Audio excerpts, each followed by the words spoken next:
back when you started?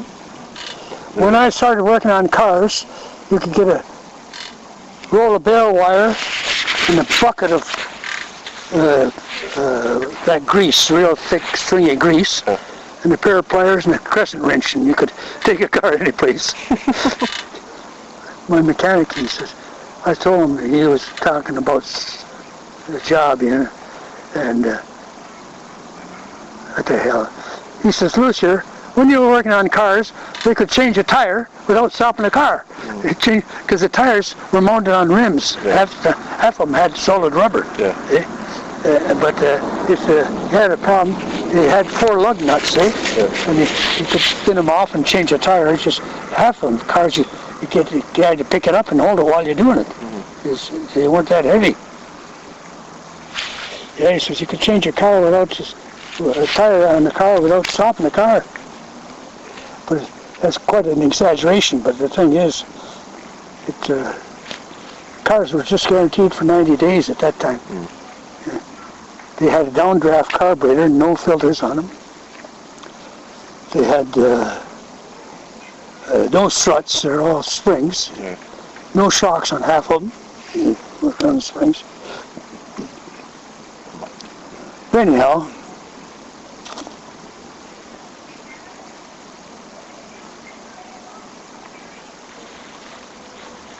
So you're saying after you took that job in Aurelia? yeah, my brother was a superintendent Yeah. over about 60 men. Yeah. So he says, I want you to come to work with me. And this is after the RCMP? Yeah. Yeah. I says, geez, I says, I don't know. Well, he says, we're short of men, and I can get you on. I'll get you a permit, day-to-day permit. He says, because I was my mid-40s anyhow, and you can't take a trade at that age. They wouldn't let you go, and you couldn't go. So I worked with him for a while, and I kept the equipment going, And they built, they moved machinery, heavy machinery in the factory, the big presses, jobs like that.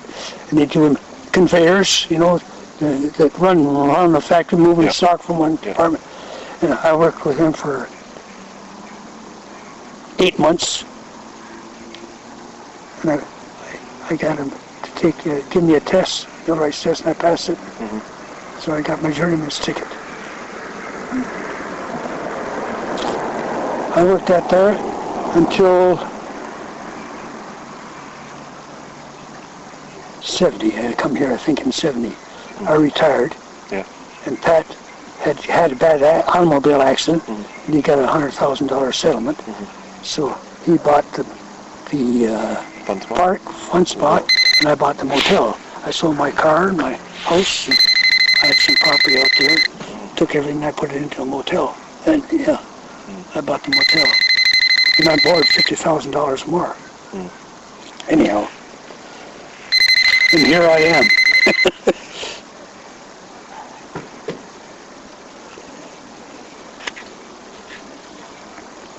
But, I've had a good life. I don't have any regrets. I don't live high on a hog, but I can look after the family yet. Help them a little bit when they need it, and give a shit when I have to.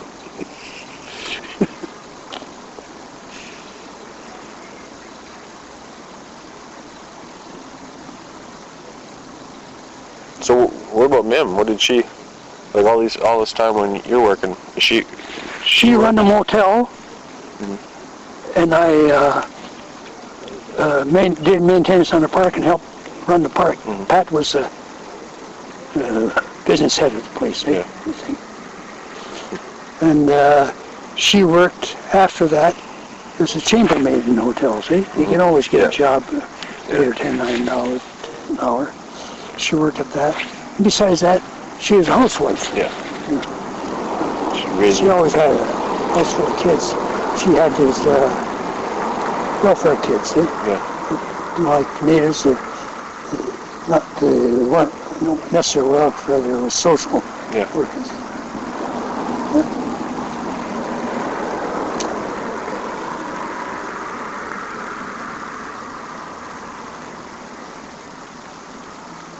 Yeah.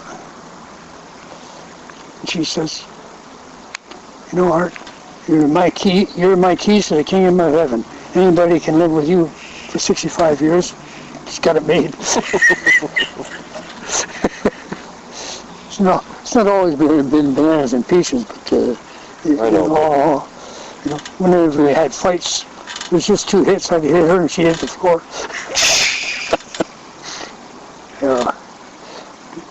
Been married for over 66 years and I never laid a hand on her. Not that I didn't feel like it at times, but a few times. But she probably would like to kick my ass too. So what the hell? That's the thing, though, is like, you guys probably went through a lot. You go through a lot more stuff that people you would work through it, whereas people these days they just up and leave. They got nothing to tie to each other. Half of them aren't married. Yeah. They got no kids. They're just one. Yeah. And the kids don't mean nothing. You know, to me, and Rita and I, we had a house full all the time. Yeah. And you know, I wouldn't have traded any of my kids or my wife for the Queen of England. Yeah. Nothing was more important to me than my family. Yeah. Yeah.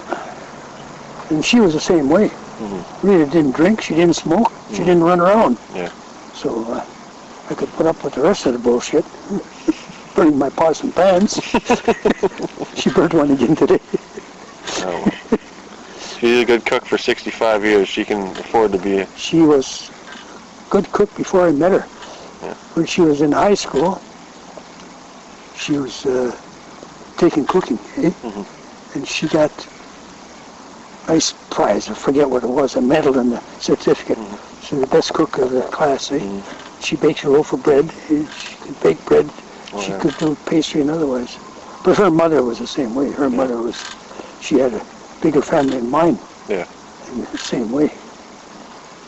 She was a hell of a cook, and she, in the old days, everybody had a job. Yeah. You know, kids today, if you ask a kid to do dishes, he'd have a shit fit. Yeah. Then, my mother never had to do dishes. Yeah. She didn't have to wash floors. She had a hell of a time with 8 boys, I'll tell you that. Yeah. My oldest brother, I think I told you this before, he was born on the 17th of March. St. Patty's Day. Yeah. That's in 1917. That's Grandpa's birthday. Who? Grandpa was born. Yeah? Yeah. Yeah. Except And for in my brother Gene come in 1918 on May the 3rd. So she'll had just turned a year old. I came in June of 1919. So I had the 3rd one. And my brother Al came in December 1920.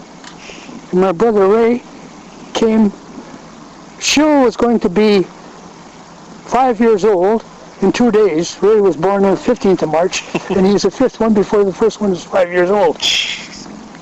You tell that to women today, they say, what the hell are you talking about? It's impossible. Yeah. Yeah. But clothes, you know, you buy clothes for the oldest one, and the other he has to fit into it, and they don't grow them as fast as you could buy them. Yeah. You could wear them out. Same thing. For a while, the first one up was the best dressed one of the family.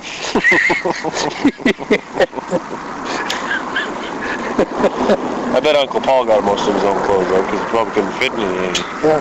Yeah, he was a big boy. Well, by the time Paul come along, he got kind of spoiled. You know, I'd been on the road. Paul was 12 years old, and I was 24. So I practically raised the 2 youngest ones. I taught them how to ride a bike. I taught them how to hunt, shoot a rifle and a gun. I taught them how to drive. I loaned them my cars to court the girlfriends. And I practically. The best part of it is they remember all that. They tell me, I remember that he did this. Mac was little, and he couldn't get over the bar, so he'd pedal a bike with one foot through under the crossbar. One day he fell. he skinned his leg something terrible. And the cog, I don't know if the chain come off or something, but he just flopped.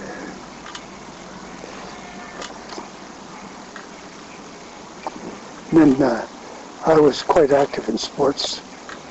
You know, pugilism. I'd sooner fight than eat for the first 50 years of my life. Yeah.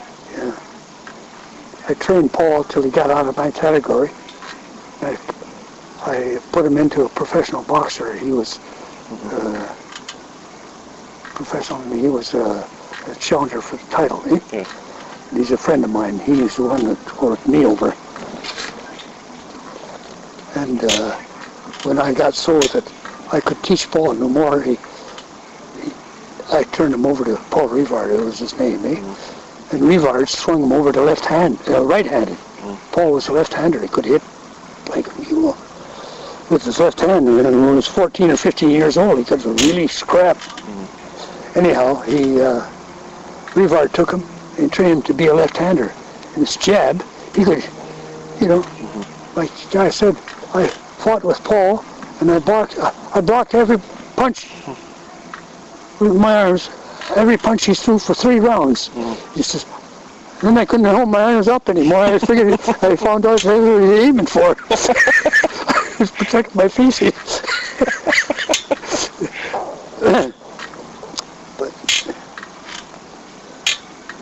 So is your dad that got you guys into boxing? Like you originally? My dad was a kickboxer. Right.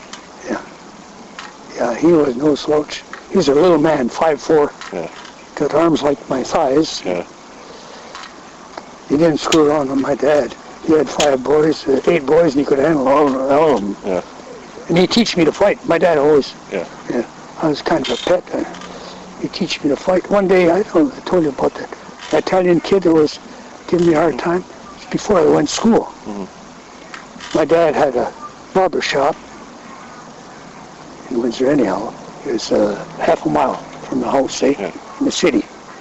And there was a railroad station there, and he had a barber shop there. And I'd bring him his lunch. Every day at noon, I'd bring him his lunch.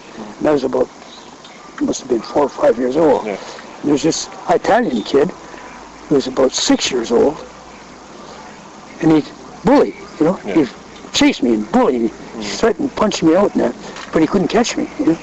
He'd chase me every day, you know, I was going to lunch, he'd put the run on me.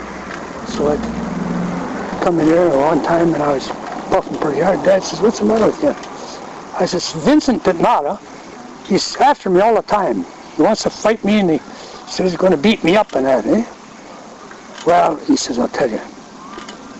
He says, he got a piece of a broom handle about 30 inches long, 34 inches long. He gave it to me. He says, "You take that." And he says, "If you see Vincent coming at you, if he starts chasing you, don't run. Just watch for him.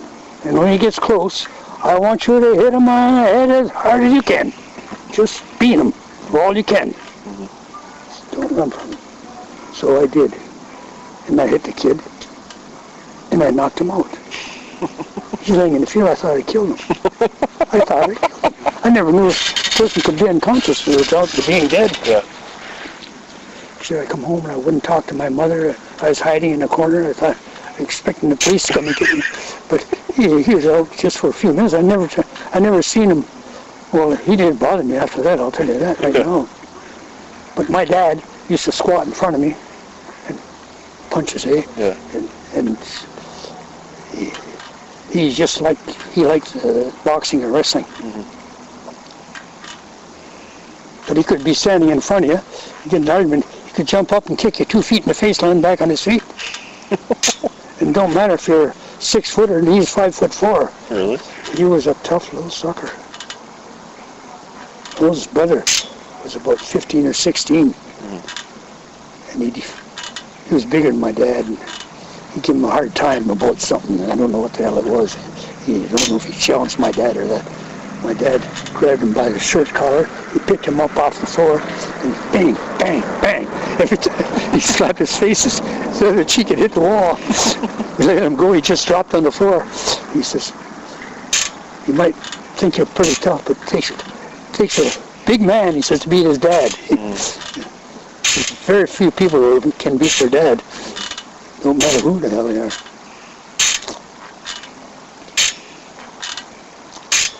But my mother had us all the time, and Dad was a disciplinarian. Mom would say, give him a licking, he did this or he did that, eh? Yeah. Yeah, your mother sounds like she was big enough she could have done it herself. Oh, she'd grease us quite regularly. Eh? Yeah. One time, I had a house, and you had 3 or 4 stairs to get to the level of the porch for the floor. And there's a big, when you're going up the stairs, there's a big window. Yeah, you go by to go up the stairs, eh? Yeah. The stairs end up in the kitchen, but that window was in the living room. And a guy had told me if I could catch a big enough snake, he'd make me a belt. He had a snakeskin belt. I said, geez, I'd like to have one of them. I wasn't very old. I could have been 10 or 12 years old. I don't know. But I went out and I'd catch all the gardener snakes in the field, and I put I had about 20 snakes in my shirt. All alive, eh? Yeah. Gardener snakes, you know, they're like a pet rat. Anyhow. So I go there. He says, you got some nice snakes in there, but, you know, by the time you cut them and get them ready and skin them, not enough to make a belt. So I went out in the field and let them all go except the big one. And my mother, I knew she was scared of snakes. Snakes and spiders she didn't like. So I'm coming up, I don't know what possessed me. I come up the steps and my mother was dusting her work in there. I rapped on the window and said, Mom, come here, take a look at this. So she comes to the window and I saw a snake in the window. I never touched another snake since. She whipped my ass, I'm telling you. She went back and fell down. Eh? Fell sitting down. I couldn't sit down for about a week.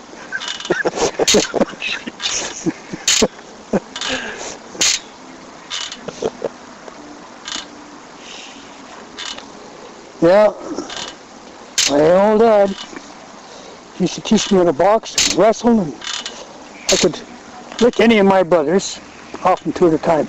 And they were bigger than me, 2 older than me, and one right next to me. And I had no problem with any of them. But my dad would teach me to fight, and my mother would give me a licking for fighting. Right? I'd fight with my brothers, and I'd pin them down there. Yeah. She didn't like fighting. So your dad he was a barber and ran the pool hall until he retired, or? No, he went to war. During the war, he went to. Oh, really? He had to go on war work. Oh, yeah. They shut him down. Yeah. And he went on war work in the factory, and he's in the radiator shop for commercial vehicles, a big thing. And he had some drop or something let go, and the radiator cut his nerves in his hand. And then they didn't have electric clippers. They got the squeeze clippers. Yeah. Did you ever see them? I got his clippers in the house. They had the squeeze clippers, and the comb. They cut hair with that. And he couldn't work the clippers anymore. So, they're up in your bedroom? Yeah. Yeah, I've seen them. This comb, squeeze clippers. Yeah. Anyhow, I got all his tools, clippers and combs and razors. Shave with a straight razor. He used to get a shave and a haircut. He'd give you a shave for 25 cents in Depression. I cut hair for a lot of the kids in Depression. Yeah. Kids that go there and come in.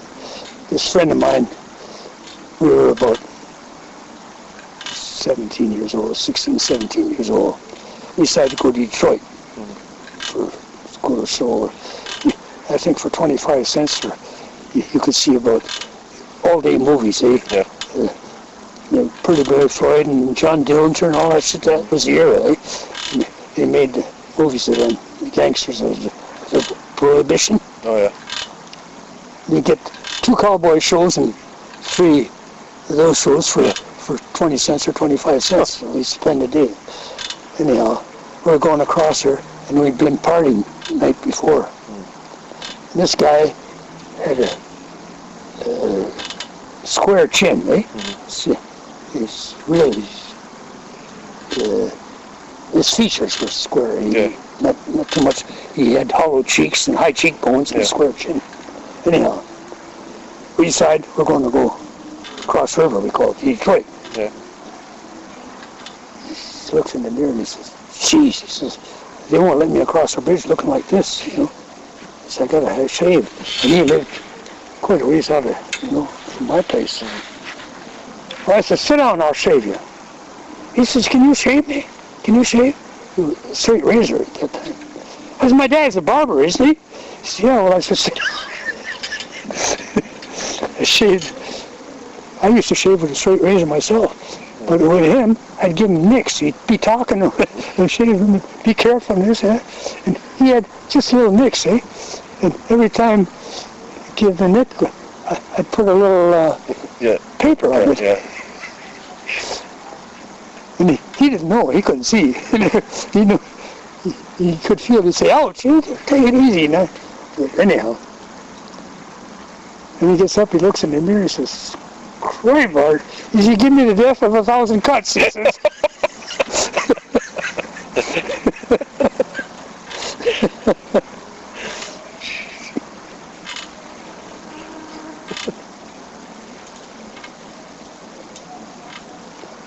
When did they stop using a straight razor? What's that? When did they stop using a straight razor? When did they come out with, like, what they have now? Well, barbers stopped using them.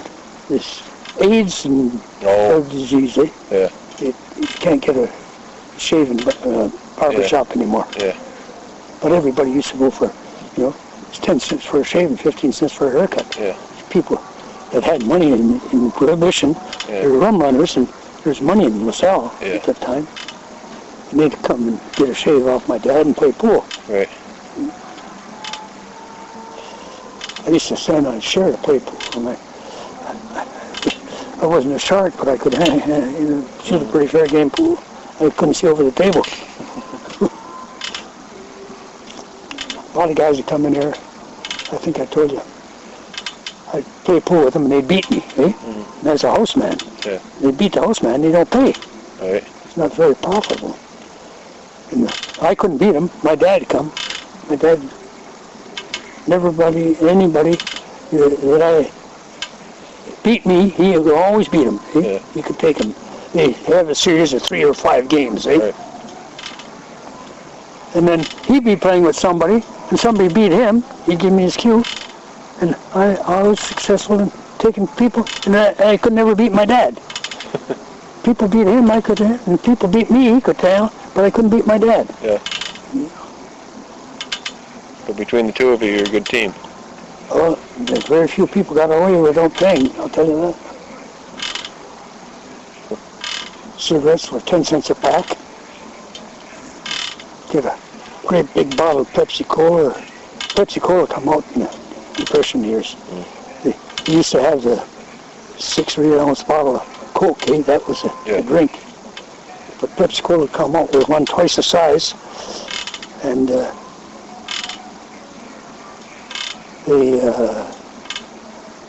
they cut into the market.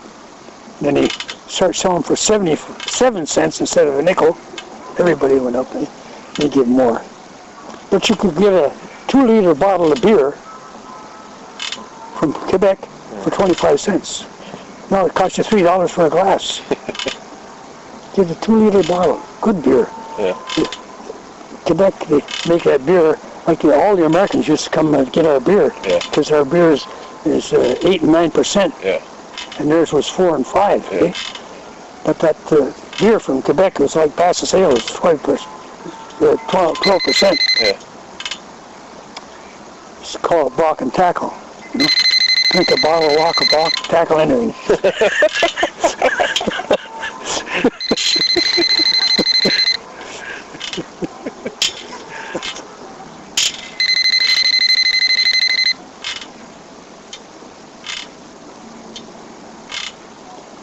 That's peaceful out here, eh? Yeah. Especially for the activity you're going to have tomorrow. Yeah, I know. I'm far enough off the road here, I don't get road noise. Eh? Yeah. Because there's trucks that go up and down that highway sometimes, or police cars and ambulances, they don't bother me here. And there's no trouble in the neighborhood. No boozing or loud noise, very, very seldom. Yeah. Well, a lot of the people on the street are retired, aren't they? Yeah, most of them. Yeah. Grandpa Tom was saying about, because the real estate's gone up so much here. The people that can't afford to retire here, right. They're going to Karamias now. Yeah. And Karamias is booming now. Yeah. So all these... Used to be able to buy an acre of land in Karamias for $15,000 for an acre of land. Yeah. No. He was saying that, and then he said it's something about 60 or 70 now for an acre. Yeah. In Karamias. When he's closing the curtains, she's going to bed. She reads until 11 o'clock. Yeah. I don't know how the hell she can lay in a book and hold her book up to read. She's got good lighting in the room. She reads till 11 o'clock every night. She doesn't get up until I get up before she does. I get up between 8 and 9 o'clock. Yeah.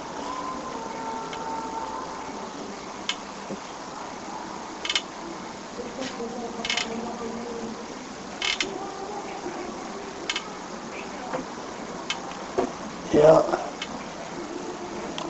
Last time I'm in my bedroom in the middle of the night. She comes to my bedroom. She says, there's a man in my room. There's a man in my room. There's a guy that robbed me. Oh, yeah. Mike, see? I thought she had a nightmare. I didn't believe her. Yeah. I got up and I was just putting my pants on and he come to the door. I told you about that. I twisted him for all his worth. Hit him, cheekbone, and I might as well hit that cement wall. Yeah. You mean he's on drugs, eh? Yeah. Classy eyes. He was, 5 inches taller than I was, and about 30 pounds heavier, and He's on the... And he was a young man, Yeah. He was in his late 20s, early 30s. Anyhow, I looked down after I cranked him one. And he come back and I could see something in his hand, metal in his hand. I thought it was a knife. Yeah. And I put both my hands on it. I tried to turn it towards him. But it's my crowbar. He went down in my garage. He had a crowbar and he had it up his sleeve. I couldn't turn it. But I had 2 hands on the crowbar. We got down to the sleeve and we wrestled. And I'm too old for that shit, I was, 75 years old at the time? Older than that. You're 80, at least. Well, whatever, eh? Yeah. And when he come in the room, her room, my car was out for repairs. He thought I was gone. Oh. Eh? Yeah. He thought she was just there. Yeah. So he was kind of bold. He took a crowbar and busted the frame and the door to come in. Yeah. And I sleep lately as a rule. Yeah. And I didn't hear nothing. Yeah. And he come into her room and he's opening drawers and looking. She says, Art, what are you doing? What are you looking for in my room? Eh? And she smelled the booze. And, I don't drink, so she knew it was me. She smelled drug and booze. So she got up and he didn't mind her. She got up and took off and he searched her room before he come to my room. And I was telling her, I was getting dressed. I said, you're having a dream, Rita. You're having a dream. But when he come over, I found out she wasn't dreaming. But she looked at the clock. And I wrestled with that guy for 12 minutes for that bar. I couldn't take it away from him. And it come to essentially, I knew that I I wait for a bit, see, ease up on me, see if he'd relax. And if he'd relax, I'd give a jerk to try to get it. Yeah. But he's kept tight. And I've had training as stuff, Yeah. I was thinking, if I let go of the bar, he could poke the guy right in the eyes, eh? Yeah. Or you're standing bar to bar, I could knee him in the nuts. Yeah. Eh? But the thing is, Rita was hysterical. She was crying and weeping and, oh my God, don't tell me it's going to end like this. She was, whatever age she was, she says, it's going on like this after all these years. And the guy says, your son owes me $4,000 for drugs. And I know you've got money, and if I don't get money, somebody's going to get hurt real bad. And she was offering to make him payments. She says, I says, look it, fella. I says, my son Mo is schizophrenic. If you know him at all, you know he's been in and out of institutions for the last 10 or 12 years. And he's a sick man. And I said, we're a big family, and we're pensioners. I says, we don't have $4,000. He says, we live from check to check at the end of the month, pension checks. He says, I know you got money. I know you got money, you know. Well, I says, you show me where the hell it's at. I'd like to know where it's at. But in the meantime, I was watching to see if I could go. He says, after a while, he says, I know you got a real good coin collection. I says, do you think I keep it here? He says, give it to him, Art. Give it to him, Art. I had to wrestle with it to him, you know. She was promising him her silverware set and make payments every month on the debt, and she promised him everything but sex, I guess. She was crying and praying, and well, geez, I felt bad for her. I felt really bad. And I was mad, you know. And people invade your privacy like that, you know. My adrenaline was right up. I'd have killed him. He says, if you give me that, the coin collection, he says, I'll take it and walk out of here and nobody's going to get hurt. You'll never see me again. And I wouldn't go. She says, Rita says, Art, give it to him.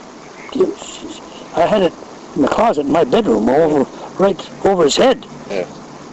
And I had I think you've seen today, I had a surveyor's case. It was about 18 inches by, could have been 16 inches, and it was about 8 inches square, 10 inches square. And that full of Olympic medals and collections. I've been collecting coins since I was in the Depression, working in the pool room. Yeah. Anyhow, I was looking at that bastard, and his eyes were glassy. He had a long blonde shoulder hair. He had a hood, he had a jacket, a fingertip jacket. And he had really glassy eyes, and I figured he would let go sooner, but got to the point I couldn't hang on anymore. And he broke both my arms before he took that bar away from me. Yeah. Had a death grip on it. Well, I think I was scared to let it go more than anything else. Yeah. Anyhow, I looked at it. He said, I promise you, if you give me that coin collection, I'll walk out of here. Nobody's going to get hurt. Nothing. I said, geez, how can you trust a bastard breaks in your house in the middle of the night, threatens you with a crowbar? Eh? And I got to the point, well, I had no choice. So I had to let go of the crowbar. I reached over in my cupboard, I had the cupboard, and I put the coin box down, and it's chained with locks on it. Just open it up. So I put it on the floor, and did the chain, I opened it up. So I just got about that big. Holy smokes, he says. I showed him. I had all these Olympic medals and, the silver dollars in cases and stuff. Anyhow, it's valued at $6,000. And my insurance was just for $1,000 unless you got a special policy for it. So anyhow, he says, do you want any part of that? You know? I says, listen, fella. I says, if you're smart, you'll grab that thing and you'll run out of here before I change my mind. You know? But he's tied up. So I squat down in front of him. So I got that bar hanging over my head. I thought he was going to pop me as soon as I tied it up. I tied it up and put the locks on. I should have never put the locks on because the weight of it, he would have never got out of the yard with it. It flew open unless he had it in his arm. So I tied it up again. He says, follow me. Walk in front of me. So I go out, to the hall between them. He said, go out the back door. I said, no, I'm not going out the back door. I knew if, like, out there, it's dark and I wouldn't have a chance if he hit me with that thing. I said, I'll tell you right now, you're going to do anything, you do it. But I said, I'm not going out the back door. You walk out the front door. I said, I won't bother you. You walk out the front door. So I told Rita to call the cops, and she wouldn't do it. He said no, she wouldn't do it. But anyhow, she come out, and I was standing in the hallway, and she got in the living room,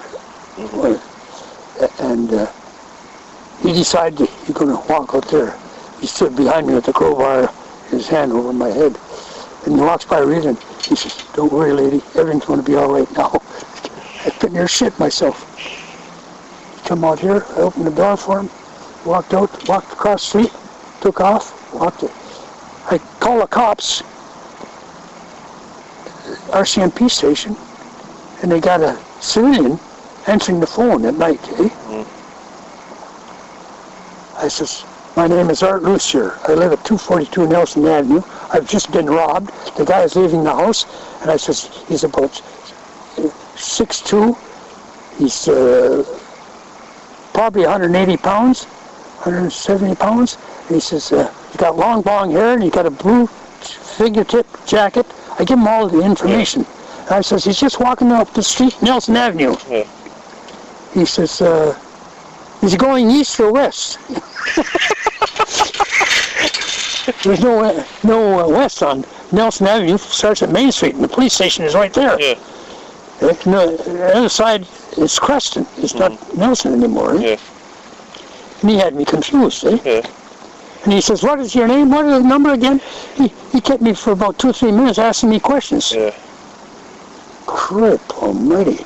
The guy walked out of here. Rita, when he disappeared, she got on the phone and called Ben. He walked out of here, he went down Manitoba Street, and he walked to the Ball of Diamond, and they had a car waiting for him. He threw his crowbar in the field, and the police came. Ben come skidding out here, and I says, he's gone. So he says, which way did he go? And Ben took off after him, he couldn't find him. So he come back, and Rita was a nervous wreck. I thought she was going to have a heart attack. She was crying, and she wasn't knowing to stay in this house anymore, and she was beside herself. And I was so goddamn mad at that guy for doing that to her. Anyhow, the police finally came down, and asked me questions, and he took a look at the back door. He not only busted the door, he busted the frame and had a deadbolt on. He busted the frame and everything. And I had insurance, but my coins were just covered for $1,000. I didn't know that. If he had gathered a set of silverware, it was about $600. She offered him the silverware, and she offered him anything in the end. But anyhow, they never found them. I had the coins appraised. I had it listed pretty well of what it was, and Pat, he helped me with the coin collection when I got it. I didn't give it all to him. Those medals I got of the history of Canada, I still got that. And I'm starting to get it. I don't show it to everybody or tell anybody now because I keep it in my room. But it didn't bother as much as what it did to Rita. She's for years in the kitchen, walking, she didn't hear me coming. She just about flip out when she seen me. She's surprised, scared. Scared of everything. She's scared of answering the door. She's scared of anybody. I couldn't do that and get away. They got all the information, had to make a sketch drawing, and they said, this home invasion, this is not ordinary. They come in threatening, and so we want this guy. We want him badly. We get him. But they never got him. Mo was in Kamloops at the house, and he got permission to come out here, and he really felt bad. He says, I don't owe anybody $4,000. He says, sometimes they get credit for a couple $100 for something, cocaine or whatever he's using. He says, still payday. But he says, you got to pay your debts with these guys. He says, I could owe a couple $100, maybe $4. He says, not 4,000. He says, I know the guy who did it. So I says, you point him out to me, give me a description. So I went around to the parks and down houses and couldn't see him. And I went to the police station. Did you know his name? No. No. No. But by the description I gave him, he said he knew him. Yeah. Who he was. I go to the police station, and they've got him behind bars. And he's been in there since before he... It wasn't him. The guy fit the description, must have been a twin. he was locked up before he come here. You know, the guy that did it was a twin, or whatever it was. The guy they had wasn't the right one. Yeah. And everybody thought it was. Yeah. Even the police thought it was. Yeah. They gave him a 3rd degree and charged him, but it wasn't him. But he was in the cell, so while... So when you went and saw him, do you thought it was... I didn't see him. Oh, no. No, they didn't. They wouldn't tell me anything, you know. Right, yeah. It's like the guy who stole my car. Kid from OK Falls stole my car. Yeah. And I wanted to know his name or what the hell ever it was. Yeah. He says, we can't give you that information. Yeah. You know? Let the law take care of it. So they didn't do nothing about it. I fixed my car and didn't do nothing about it. I don't know who the hell he is. The only thing is, I always tell people, if you want to steal my cars, wreck it. Yeah. Back it up and put it into a tree full throttle. Yeah. Don't bring me something just over my deductible.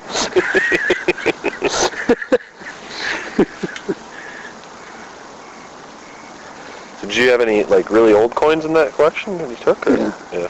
Still got one, 17. It's pieces of 8. Eh? Oh, silver.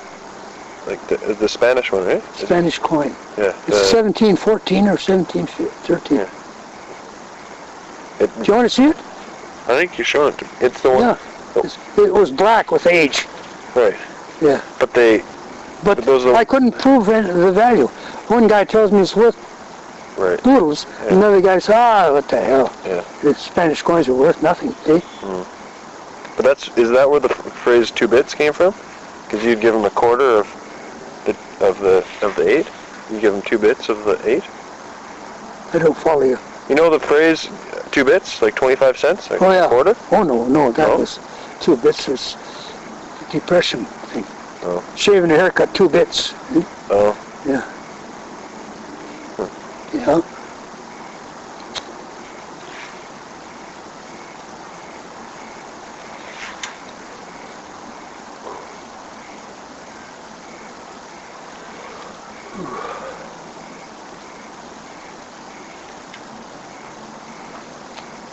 You gonna stay overnight and get an early start in the morning?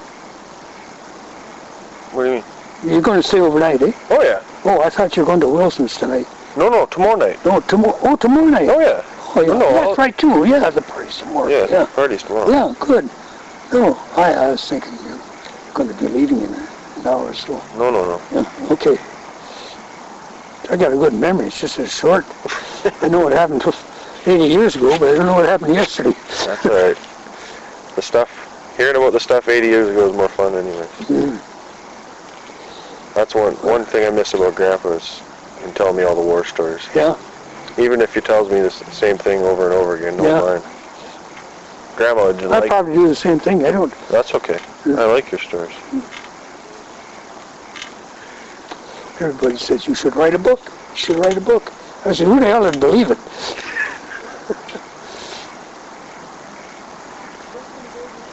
You ever see that movie Big Fish?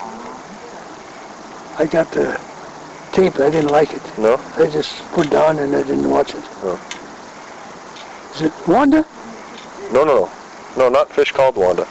Oh. No, it's a movie called Big Fish. No. It's about a dad who would always tell, well, he'd tell of his life as a big, you know, as a big fish. Seen that. I do think. Yeah. I think so. Tell his grandchild, eh?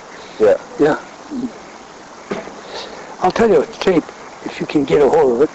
It's Dad, played by Ted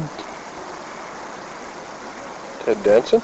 Ted Danson. Mm-hmm. He's the son, an executive, a wheeler and dealer, eh? Developer. And Jack Lemmon is his dad, plays a part. You'd enjoy that immensely, if you can get it. Okay. It's an old classic, but it's a real story. It's a real good story. It's called Dad, so if you ever go into a place and... Oh, I can find it, I'm sure. Yeah. That's what the internet's for. Yeah. You can find anything. So you can on the internet. The other day, well, video games now. Yeah. You can play video games with people all over the world. Yeah. Like how do you understand their language? Most of them talk English.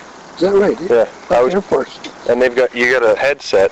Yeah. You know, like a call girl type headset where you get the little earphone and the mic piece, and you're playing your game, and you can talk to them while you're playing the game. Is that right? Yeah. I was talking to a kid. Well, I've got a new friend, kid from Amsterdam. Amsterdam. Yeah. Yeah. His English is perfect. Is that right? Eh? Yeah. It'll get so that you can talk. They can talk in German and you receive in English after a while. Yeah. But yeah, it's crazy. Everything's becoming smaller, you know. I remember in wartime, the technology was developing radar and that they didn't have before, and plastics was a new thing and everything. They had bakelite in it. And I had a friend of mine who went in the army, and I got out, eh? Yeah. And his dad was worked at Detroit newspaper, the big newspaper, and he was there for years and years. And I'd go see if he got news from Al. Al was in the army.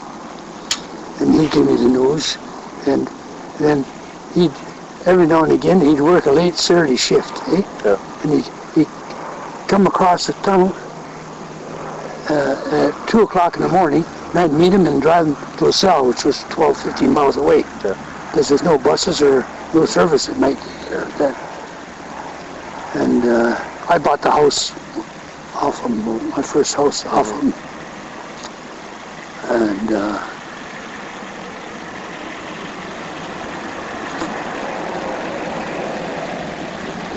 what was I going to tell you about it? Technology or something? You're talking about technology? Oh, yeah. We were talking about one time, and they had the phones on the wall at that time. Eh? You ring him and you speak in the speaker. And he says, Art, one of these days, he says, I might not see it, but you might, or your children see it, or you'll be able to talk on the phone, see the person while you're talking to him. He said, cell phones now. That was like shooting a man to the moon, or, you know, it seemed quite impossible. Yeah. But the technology, last 50 years, is mind-boggling. Well, the only limitation is our imaginations, basically. Yeah. Yeah. You dream it up, eventually it's going to be there. Yeah.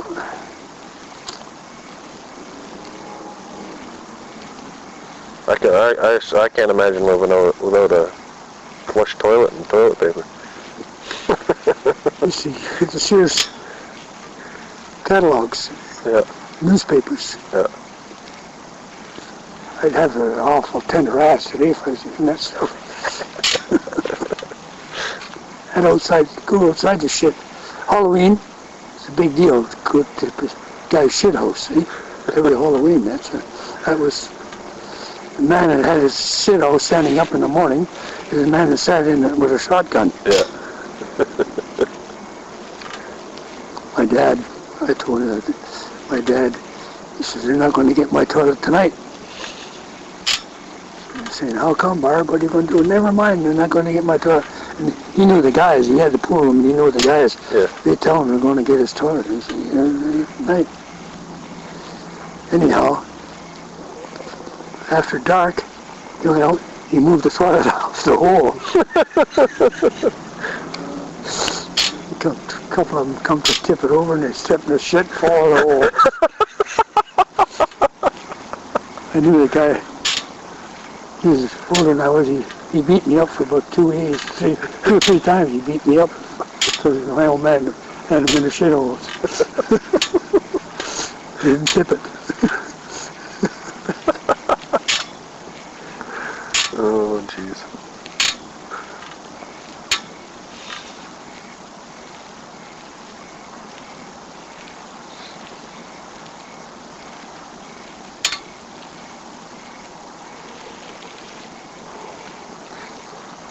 In 1953, I was working. My brother, they bought me a new car. Bought me a Ford. It was the year the Queen came down. It had coronation colors on, brown and cream. Okay.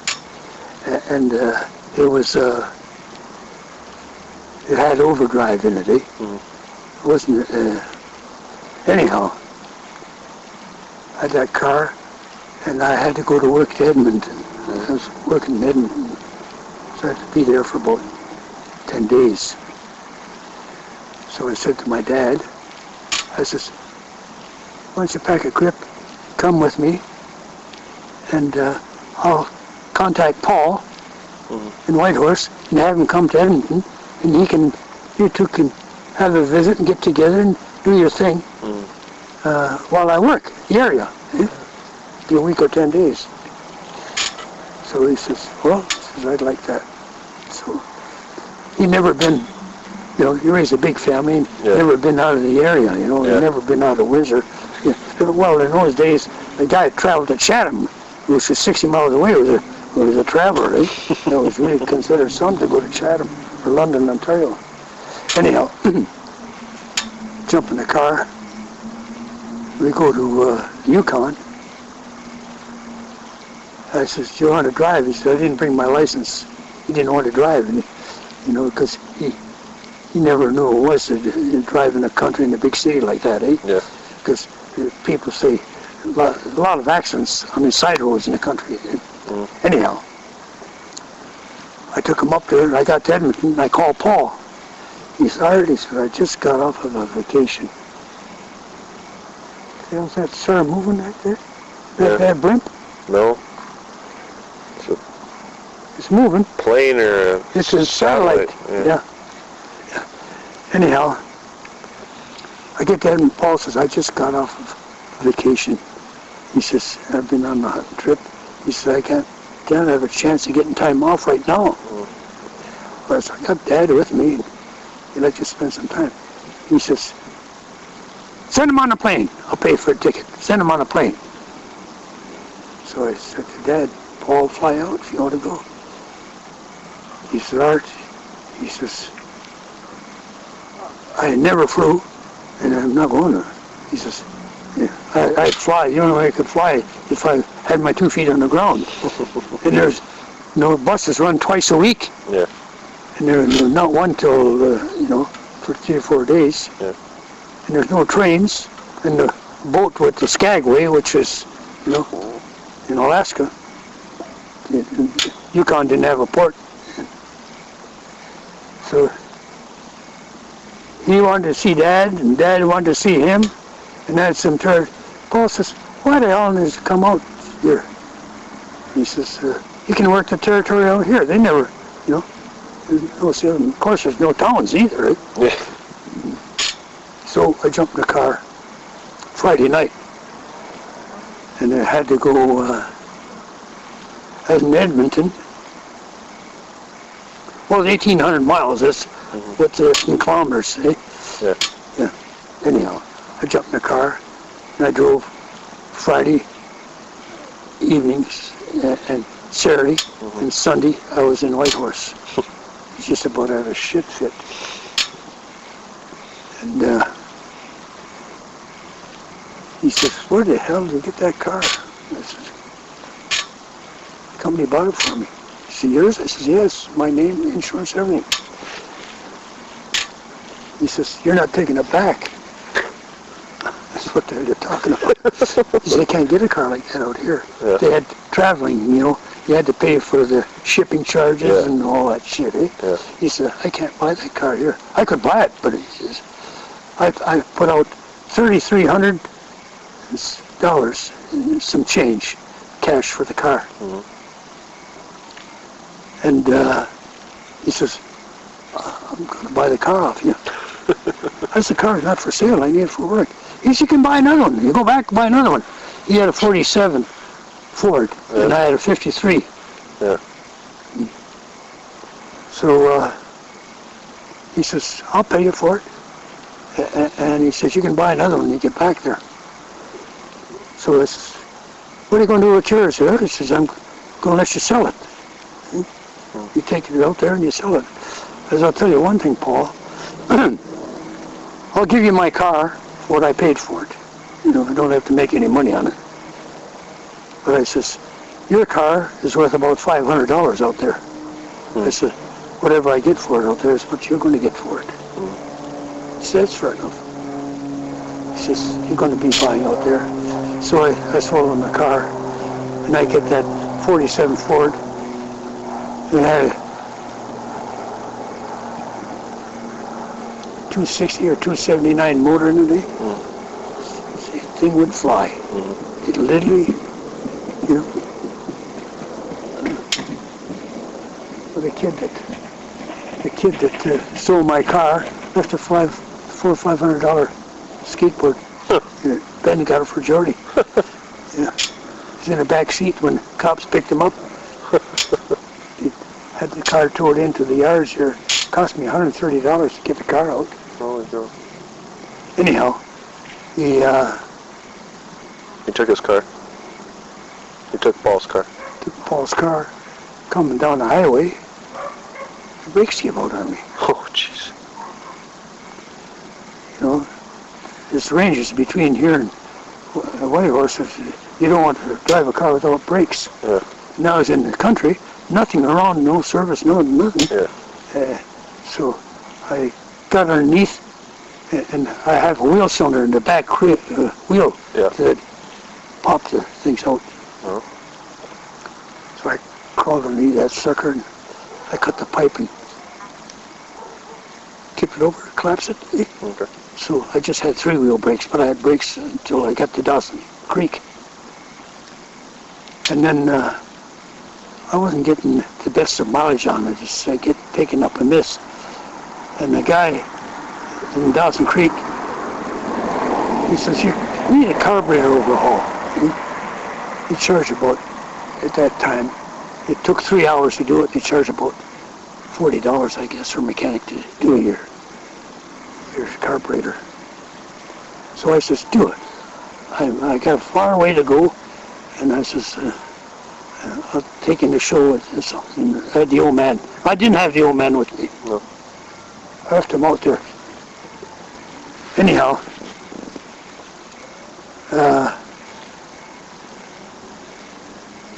I watched that guy take my carburetor off and take it apart. I thought he was wearing gloves. It was just grease. I don't think he washed his hands. If he did, he must have found a pair of gloves he didn't know he was wearing. I couldn't believe that car would ever run. And you don't tell a mechanic, you know. Yeah. He's a mechanic and certified in the Ford dealership. And I couldn't tell him. And I didn't think he would run right. Yeah. But he did a job on that thing like you wouldn't believe. Better than it come out the factory. I got good mileage, it run good, yeah.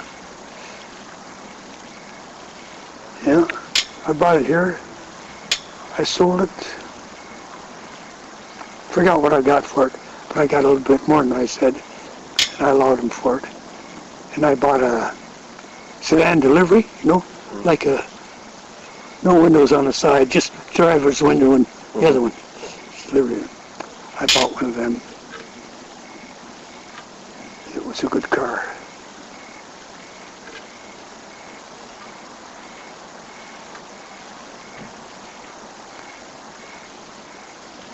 So how did your dad get back? He flew back. Did he? Well, Paul got him a job as a security guard. Oh. For the government. Yeah. Just walk around the yards and punch a clock, eh? Yeah. Different stations. And he stayed there till spring. Yeah. In the spring, he says, the winters were severe then, Yeah. a lot more severe. 60 below wasn't uncommon. Yeah. So he says, I don't want another winter like that. So in the spring, he come back home. He really liked the job, and he liked the fellas he was working with. Yeah. Yeah. But he got on a plane. Got on a plane, he flew home. It's the only way to travel now. Yeah. My mother's sister was the same way. She had a daughter that married a major in the U.S. Air Force. Yeah. And he moved to, he's getting in these Butler buildings, the round galvanized buildings, the Okay. big ones. You know what I'm talking about? The Butler buildings? No, but okay. They're, Okay. You could park heavy equipment in them or that. Okay. This great big, like a round tent with flat on both sides. Anyhow, Okay. he's a real successful businessman. But they moved out there, and every year he'd take a vacation. He'd come to Ecorse outside of Detroit to see her family. And after 3 years, he says to them, we've been coming every year to visit you for 3 years. No, you won't see us anymore unless you see us at our place. We're not coming back unless you come and visit us out there. So my aunt decided she's going to go. And she had a ticket on the plane.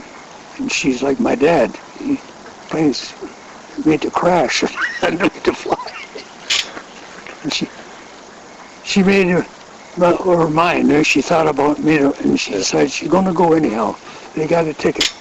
She went to the airport. She was as nervous as all shook up.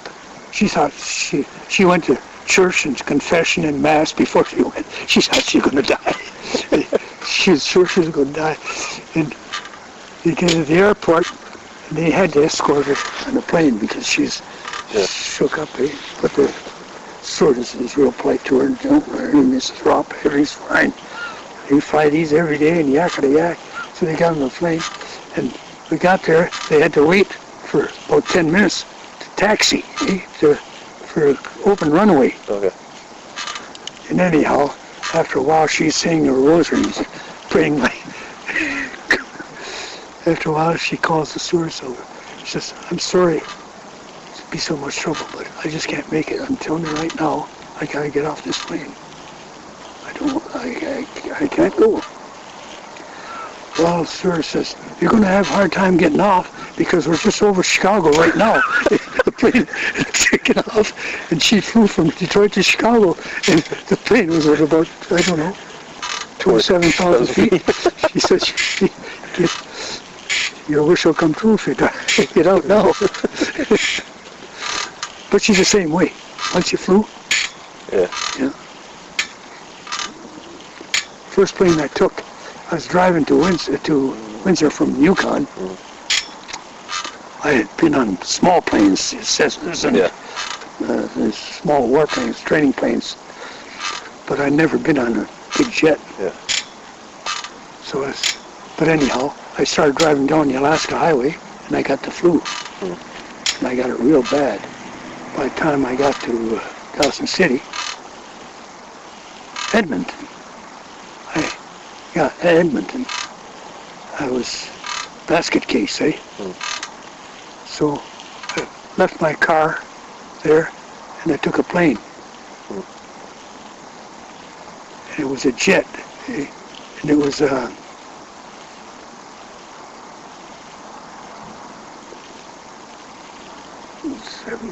Anyhow, 747 or something? no, it was a big plane, And I flew home on that. And when it took off, we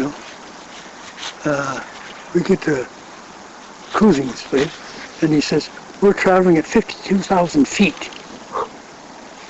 And I drove in at different times. It takes 3 days to drive from Edmonton to Windsor. And he says, we're going to travel. We're traveling at 5,500 miles an hour. 5,500. Would that be right? No, it would be like 550 miles an hour. Yeah, 550 miles an hour. Okay. And he says, we got a jet stream. We're in a jet stream, and it's giving us over 100 miles an hour. And, yeah. Sure. So he says, we'll be in Toronto in 3 hours and 20 minutes, but we got to make a stop in Winnipeg. Now, you might as well have told me he didn't like that house there and picked it up and moved it across the street. Because, you know, it takes me 3 days, and I travel day and night when I'm traveling, and he's going to do it in 3 hours and 20 minutes. He's going to make a stop in Winnipeg. Anyhow, he did. Yeah. I was just amazed at that. He said, the temperature outside is like, it was in the springtime, and the temperature was outside was near zero anyhow, yeah. And it was about 70 below, 52,000 feet. Still colder than hell up there. Yeah. Yeah, Captain introduced himself. He tells you about the staff, the service, and the co-pilot, and he gives you the information. And he tells you when you're coming over a big city. You can see the lights on the left side or the right side. That was the thing. But I still drove. I drove that Alaska highway. I couldn't count the times.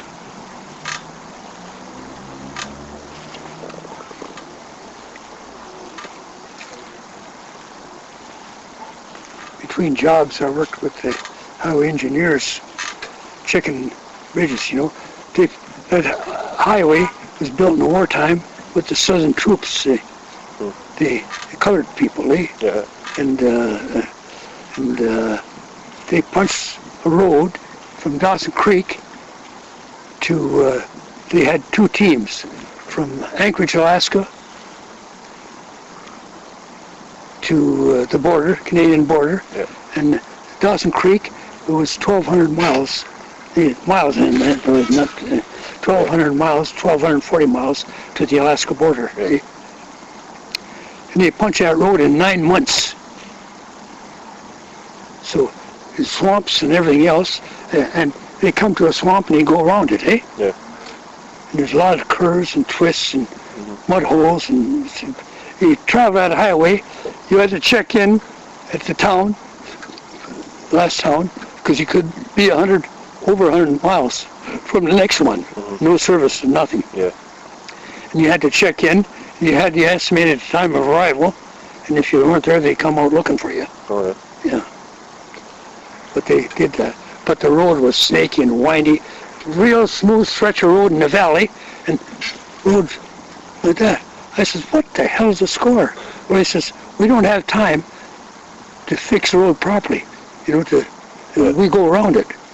And when I worked a short time between jobs up there for highway engineers, and where they had wooden culverts, they put wooden culverts over the creeks, the washouts there. Yeah.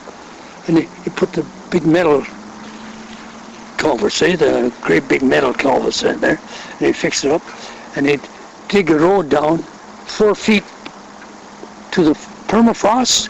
Yeah. And they had this stone crusher they put in the side of a mountain. They press it like shale, Yeah. And they put that down, layers of that, and they haul gravel on top of that, and they grade it. And So it was all gravel road? it was all gravel road, yeah. Oh. They didn't have and then they built bridges over the rivers. They've got big bridges out there. Yeah. And my first job was with the Oriental. He was an engineer. He was checking the bridges, see? You got to crawl underneath the bridges and on top, and check every rivet and bolts, whatever it is, It had all to be checked, and you had to be sure. Because a bridge is normally 50 years is the lifetime of a bridge at that time. But these were new, but the way they last 50 years, if you made sure the bolts didn't work loose, or Right. the rivets weren't loose, and I was under a long bridge. Oh shit! It was from here to Manitoba Street to the corner, or longer. It's a 3-steer across the Teslin River, and I'm under there with crescent wrenches. And you check all bolts. You know, there's got lock washers on them, making sure, and they got the trucks hauling ore from the mines out there. And they always come down the valley to the bridge, and then they climb up on the other side, and they had to rev it right up to sit in on the gears all the time. Some of these hills, it's at 28 times the shift, 2 transmissions to climb a hill. You shift 28 times because your tack, if you miss a gear, you'd race the engine, it would show on your tack, and if you didn't shift at the proper time, it would labor, it would show on your tack. So they'd hit those bridges. I'm underneath there, and one of these goddamn trucks come by over that bridge. The bridge, I swear, it moved 4 feet up and down. Not sure I was going to end up in the river. I come out of there as white as a sheet, and I told that, I don't know if he wasn't a Japanese or Chinaman. Anyhow, I says, that bridge is falling apart. She checked, it's going to wreck. Next truck come over there, it's going to go down. So he assured me the bridge was quite safe. He took a look at it with me. But I never got so scared as that time. So, I just did it for about a month. It's between jobs out there. How long was it before they had like paved roads everywhere? Was there? I mean, there was dirt. Just all paved in the last 5 years. Really? When did I go fishing with Sam up in there? 5, 6 years ago? Yeah, maybe. Anyhow, they were paving it then. They had stretches of it, Yeah. But they had. But I mean, like all the road, because you've been driving. Like, say, for when you drove with your dad. Yeah. To see Paul. No, there's no pavement. No pavement? No pavement. Really? No pavement. So that was. Depression. I come out in Vancouver in 1937. Yeah. And there's not a blade of grass between Winnipeg and Calgary. Right. And all gravel roads. Dust storms, now gravel roads. Yeah. Yeah. And the Alaska Highway is all gravel. Yeah. And so when you went to Vancouver, that was gravel too? all gravel. In downtown streets. And the Cascade Pass here wasn't fit to drive in the wintertime. You had to go in the States for it. Right. Travel that bad road there, Cascade Pass. It was a narrow road, and if you meet another car, one of them would have to pull against a bank and stop to let the other one by. Oh, yeah. Yeah. So when did they start paving things? In the 60s? Well, they paved in the cities. Right. When I lived in Windsor, just the main streets were paved. Right. And as a kid. So like the highway to Toronto wasn't paved? No. No? No. When I was a kid, it wasn't. They built they built number 2, but it was a full 10-hour job to drive 240 miles. And they paved it. They put the 401 in there, a 4-lane highway, and you could do it in 5 hours. They cut the time in half. Yeah. But it's the most dangerous road in the country right now. Yeah. That 401. It's got traffic. They call it the Golden Highway because there's so much traffic on it between Toronto and Hamilton, Niagara Falls and London. Yeah. There's trucks and trucks and trucks, cars, accidents. Might as well be in Japan.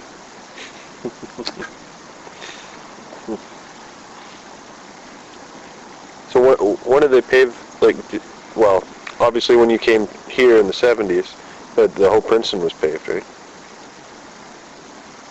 Oh, Princeton, yes. Yeah. But it was real rough road. You couldn't make time on it, eh? Yeah. Yeah. Well, then they had they had the big avalanche that killed a whole bunch of people. Yeah, that was in 1963, I think, or 64. Oh, yeah. Yeah. That's, yeah, that, I remember that. I was on the way from Whitehorse to Ontario when that happened. Oh, Yeah. They knew it was going to happen. Oh. Engineers were there, and you're driving at your own risk. Oh, really? There was another, you'd have to go to Princeton and you'd go around, and it was a long way around, eh? Oh, yeah. To do it. You had to go to Princeton and go to Logan's Lake, and they go to Devil's Canyon and catch number 1 there going to Hope, eh? Yeah. But a lot of people didn't do it. They let you go through, but they'd warn you. Right. And when they went through, they buried a couple cars. Yeah. And I don't know how many planes, got sucked in down there. With all the shale, the rock. Yeah. And they come down to take a look at that, eh? The small planes, and they get caught in a downdraft. The sun would hit on there, and they had a downdraft, it would suck them right in. It took 3 or 4 minutes before they found out what the hell is the matter with them. Yeah. Yeah.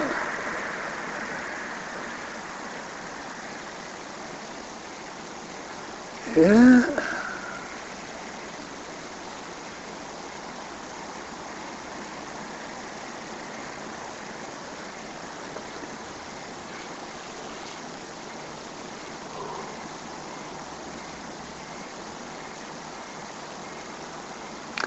How come you're not a lady? You don't have a lady friend anymore? I thought once you got to that there's no cutting that stuff off. No, well, right now I'm just, because I'm moving, right? Yeah. So there's no point in trying to meet anybody in Nanaimo and moving to Victoria. There's plenty of... It won't take you long there once you get Victoria right now is, like you said, Vancouver and the Depression. Yeah. The ratio. Is that why you want to go to Victoria? Yeah. I'm not an idiot, Yeah. Don't get it so you got to carry it in a sling. No. I want to find one worthwhile down there. Yeah. Take your time, because there's a lot of them like that that are, I hate.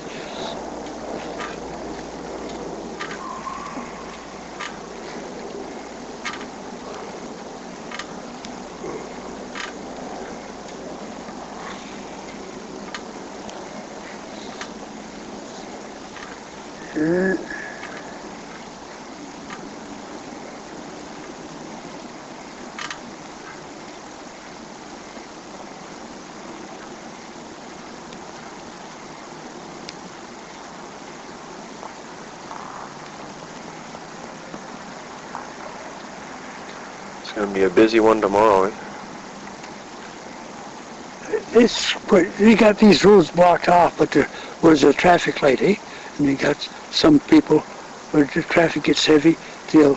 Well, not for the triathlon. Eh? Not for the triathlon, I mean the party. Oh, I don't expect too much. No? I don't think so, anyhow. Last time was, over 100 people that came.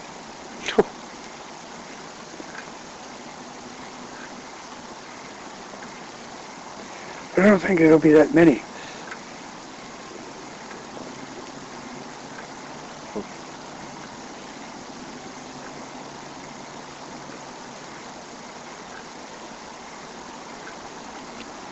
I hate those parties anyhow. I don't know why. There's all the little kids screaming and running around. Although there's not as many little kids anymore, right? No. They're all grown up. They found out what caused these things. Well, apparently it took you a while. Said old lady, leave me alone. She'd like to hear that.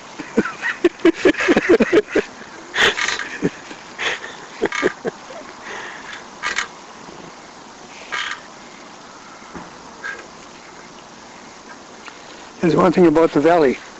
No mosquitoes or flies. Yeah.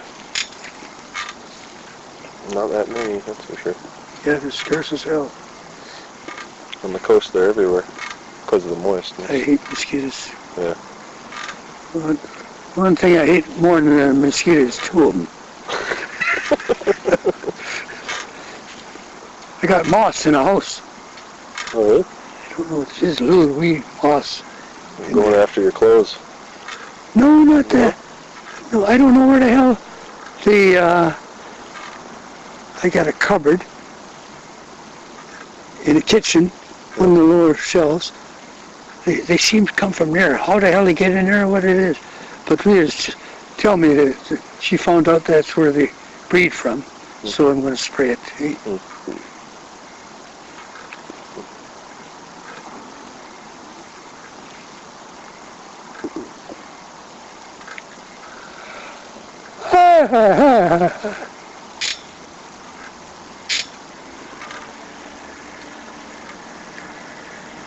What did you guys do last night? Just watch TV, games? Yeah, we just... Play games too? A little bit, yeah. We just BS'd for a while. Kids are real sharp on that, these kids. They already... God. Yeah. In their day in and day out playing those games instead of getting exercise or... Oh, yeah. Well, it'd be good if he joins football, though. I don't know. As long as he sticks with it. Yeah. Well, yeah, it's I tried it once, see. Yeah. I went to one practice. Yeah. And I was like, this is not for me. If he doesn't like something, he'll quit it too. Yeah. Well, he's joining the cadets. He's joining the cadets here too. But the thing about, I mean, I could see, well, they want Jordy because he's a big boy, right? Yeah. But it's not for somebody who's a nice guy. No. You got to be a mean. You got to be a mean. Because I went there, my first practice. You're practicing your own team, right? Yeah. They're trying to take your your head off. Yeah. And I was just like, holy crap! I'm gonna go back to basketball. I went for a workout with for hockey at in Windsor. I was driving bus, and I had to go for a trial, and I was in goal. Crap almighty. One guy coming down that ice, full tilt, and the puck, I went out of the crease to get the puck. Yeah. They didn't have masks for goalies back then, did they? No. Jesus. Just about put me into orbit. Oh, yeah? Yeah. They give him shit for it. This is, it's a trial. It's not a real game. Yeah. But like you say, if you're not a meanie, you're not successful. Yeah. It's a lot of sports. Yeah.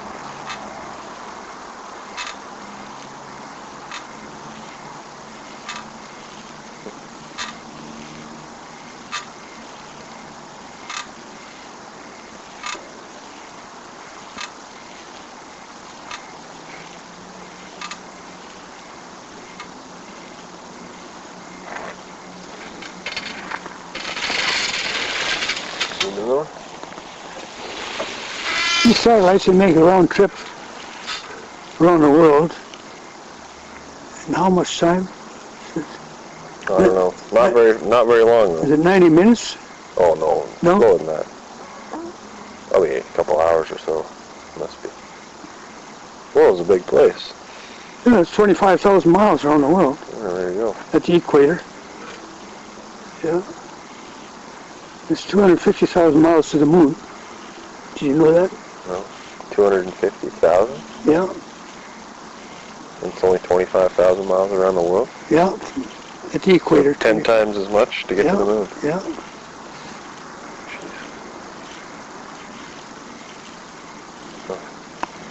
Yeah, the moon goes around the Earth and the Earth goes around the sun. Yeah. And we're traveling at 100 miles an hour. Yeah. The Around the Earth sun. is traveling because it makes a complete rotation in 24 hours. Yeah. The Earth. And the moon takes 2 weeks to go around the Earth. Yeah. And the Earth takes a year to go around the sun. Yeah.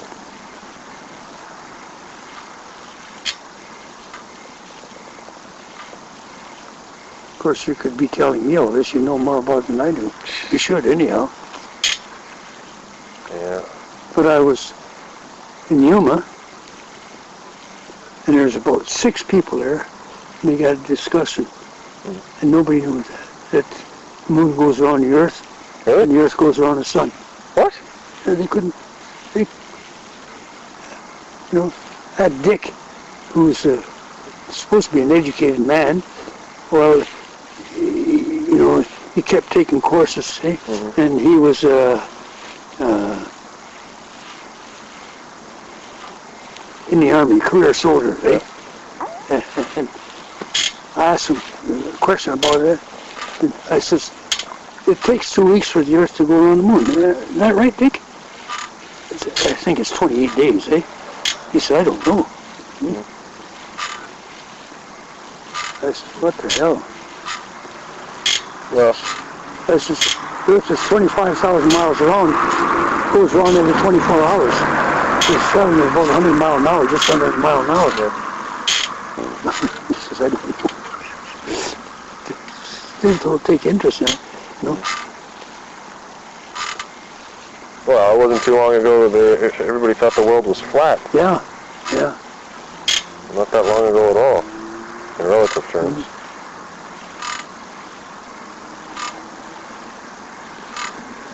They had a lot of smart men in the old days who... They found the preserved remains of it's a young boy, I think they said. Somewhere, I think it was in Africa, and they carbon dated it, and it was the oldest human or known human body or human remains known. It was It was, what did they say? 100,000 years old. Yeah. They found one in the real high in the mountains, a little girl, about a 16-year-old girl or so, and she was preserved in ice. Oh, really? Yeah.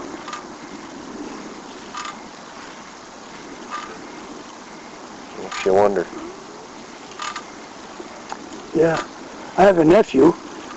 I have a brother that was in the American Air Force, not Air Force, he was a paratrooper. Yeah.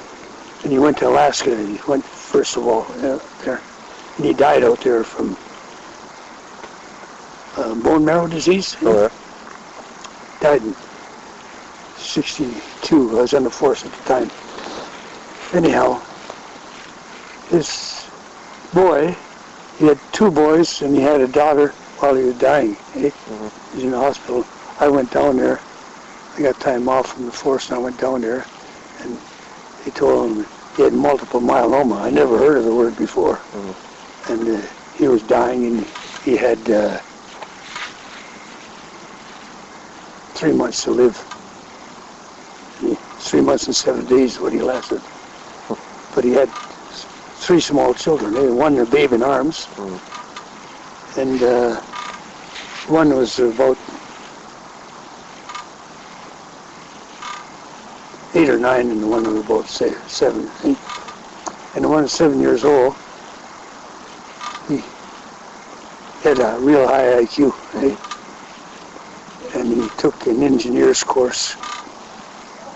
And he was, while he was going to school, a lot of the guys were getting good jobs, higher in the class, and he was rated one of the top on the honors, But he took a job, I forget what it was, but it was real menial for a guy with his training, But he wanted the training, and he took it for half the wages that any of his peers made. But anyhow, kept it up, and he got a job with aeronautical engineering. He'd go, when the plane would wreck, he'd go find the parts and put it together again. He's in charge of the crew to do it. So he's no slouch.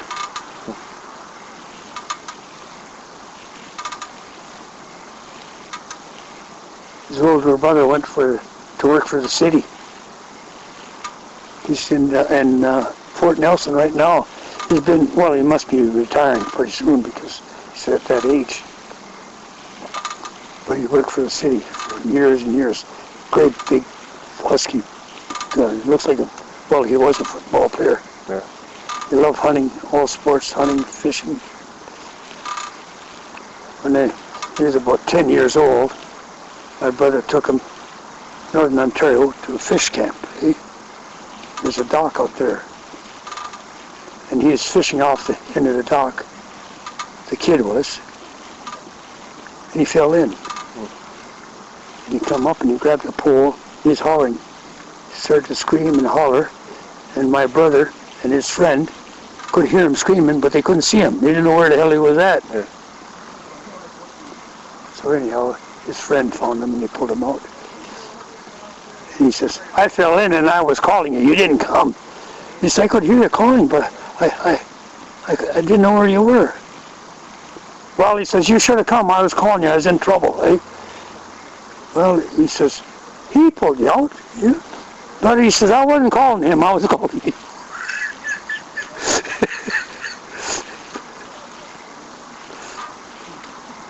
What the hell are these guys hauling? It's like a bed. And a mattress, and the other guy's got a box spring. What the hell are they going with the mattress? Want to stay at his friend's house, maybe.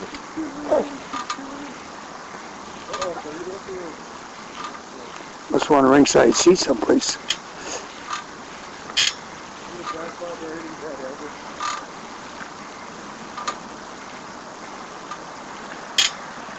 Yeah. Well, you want to go grab a cup of tea or something? Sit in the house? Sure. In the city here?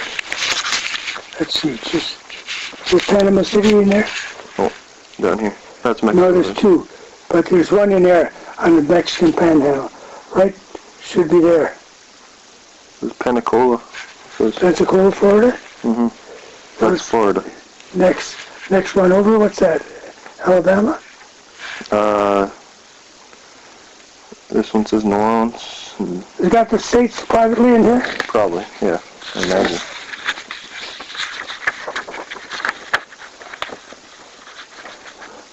We'll find the state, where the states are. Get the southern states. That was the next best place to hear. But Yuma, I like Yuma when I got there, yeah. Pensacola, right there. Eh? What state is it in? This is Alabama here. Well, it's just before you get to Alabama, it's in Florida. Pensacola? Yeah. Yeah, okay, here it is. It's got an arch in there, cool. Nice golf courses. They got white, silver, silica sands on the beach. Mm-hmm. From here to across the street, all for miles and miles and miles. I had a cottage right there on the beach. I had a bachelor place, eh? Mm-hmm. On the beach. I'd gone to Orlando. Yeah. I traveled all of Florida. But my brother was living in Orlando. This is, how old are you? This is before you married him in? No. Oh. No, I was married at the time. I was a traveler most of my life, eh? Mm. I traveled all the states, and I traveled Maine and all this New Brunswick and Nova Scotia, went right through the Glace Bay. I didn't go to Newfoundland. No? No. I was going to go, but I always wanted to go to Australia, and I didn't do it. But that there, I left Ray's place, and I come down to right in here in Mexico, turn to Mexico. Mm-hmm. Turn it down to the Mexican. Yeah. Now there's place right here. American, it used to be an American base during the war. Gulf of California, Baja. I can't see that. What the hell was the name of that place I was going to? It was in Mexico or was in... No? No. Yeah, it's all Mexico here. Eh? This is That's California now. No, it's not. It's Mexico. There's San Diego there, and there's the Mexican border. What's the name of this here? Oh, Tijuana. Yeah. It was halfway down the coast. And I don't remember the name of the place. But I'd read up on it. I figured that's the place I'm going to go for my winter, see? Mm-hmm. And I got down to Yuma here, right here. And I had a cousin there that had the same problems I got with lungs. He died from it though. And I decided to go to Yuma instead. How far south Mexico did you ever go? Did you go to Mexico City then? No. Stayed in northern part in Brownsville. I traveled all along the Mexican border here. It's not, towns are not marked, but I followed the border right back to Yuma.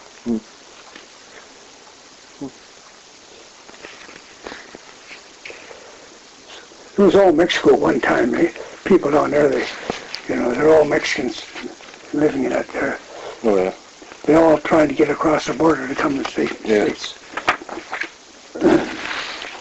So this was during the winter you were just traveling, or you were working? No, I was retired then. After I sold a motel, and I went for 8 years. I'd go for 6 months. Then he wouldn't come. She figures all Americans got a 357 Magnum and a big butcher knife, and she's not very far off. No, I know. She didn't like traveling the States. No.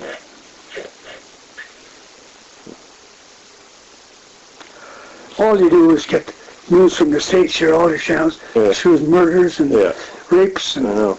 Well, they focus on everything so negative too. Yeah.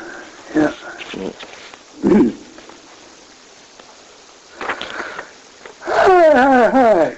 So LaSalle is in Quebec, right?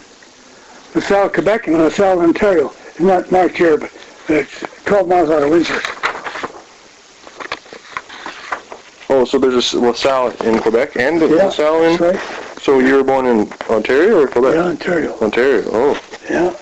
But it's a French community. Right, yeah. It's right here.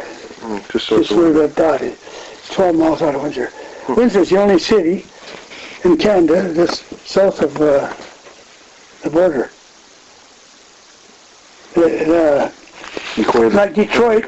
Detroit is higher than Windsor. Right, yeah.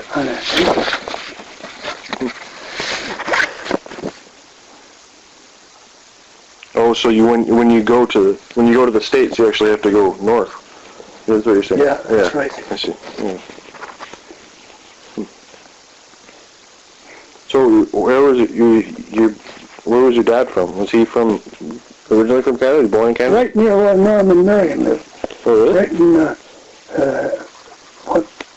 12, 15 miles out of Windsor. And he was born there. Yeah.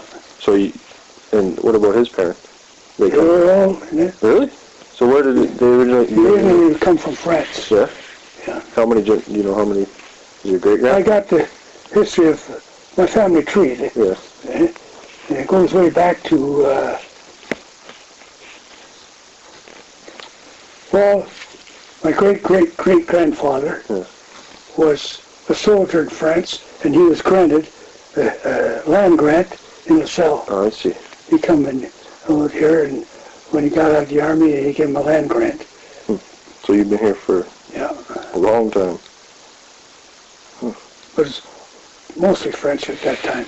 Like Windsor, all the street names are French. Yeah.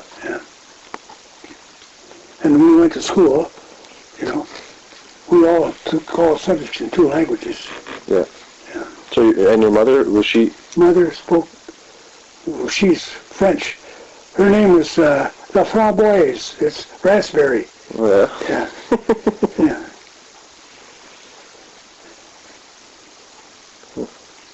I had an uncle, my mother's younger brother, there was a provincial policeman, and he got killed while on duty, And they having big dues in Ottawa, they send invitations every year. They sent me a pen and things, souvenirs of them. All policemen who died on duty since he had been given. This happened in 1926.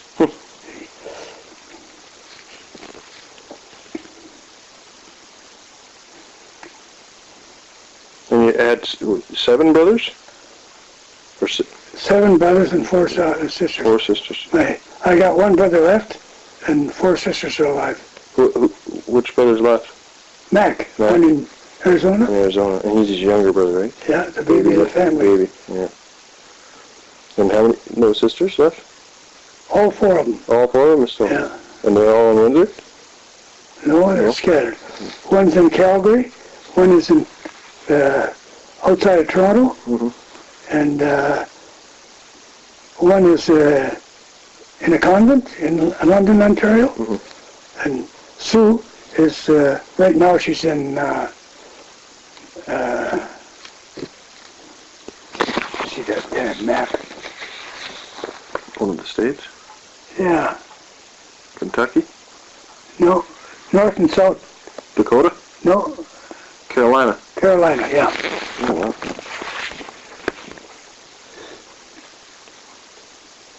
At one time I had Sue, Linda, Marion, Sam, and Irene all working at TELUS. Oh, yeah? Yeah. Anybody ask me about those, I said, they're call girls. Because you're on telephone answering call. He said, what are you talking about? Like you, when I say Sue was in jail. Yeah. I thought you were serious. I was. Well, she is, I guess. Eh? But she's as happy as can be out there. Oh, yeah? She's happy as a new bride. She sends us selections and calls us once in a while. Yeah.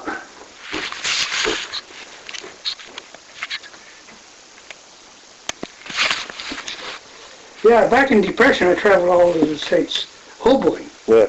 And then I sold magazines descriptions, you know, working your way through college, you know, bullshit. So you left home at 15? Well, I worked in the pool room and worked around myself. Like billiards? Eh? Like billiards? You did Yeah. billiards? Your dad had a... My dad had a barber shop and pool room. Oh, yeah. I run the pool room and he had the barber shop.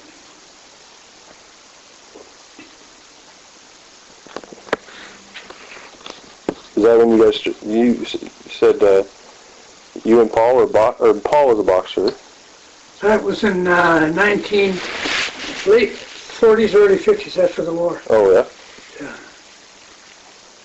Yeah. Did any other brothers go were in the army during the war? 5 of us. Oh, yeah?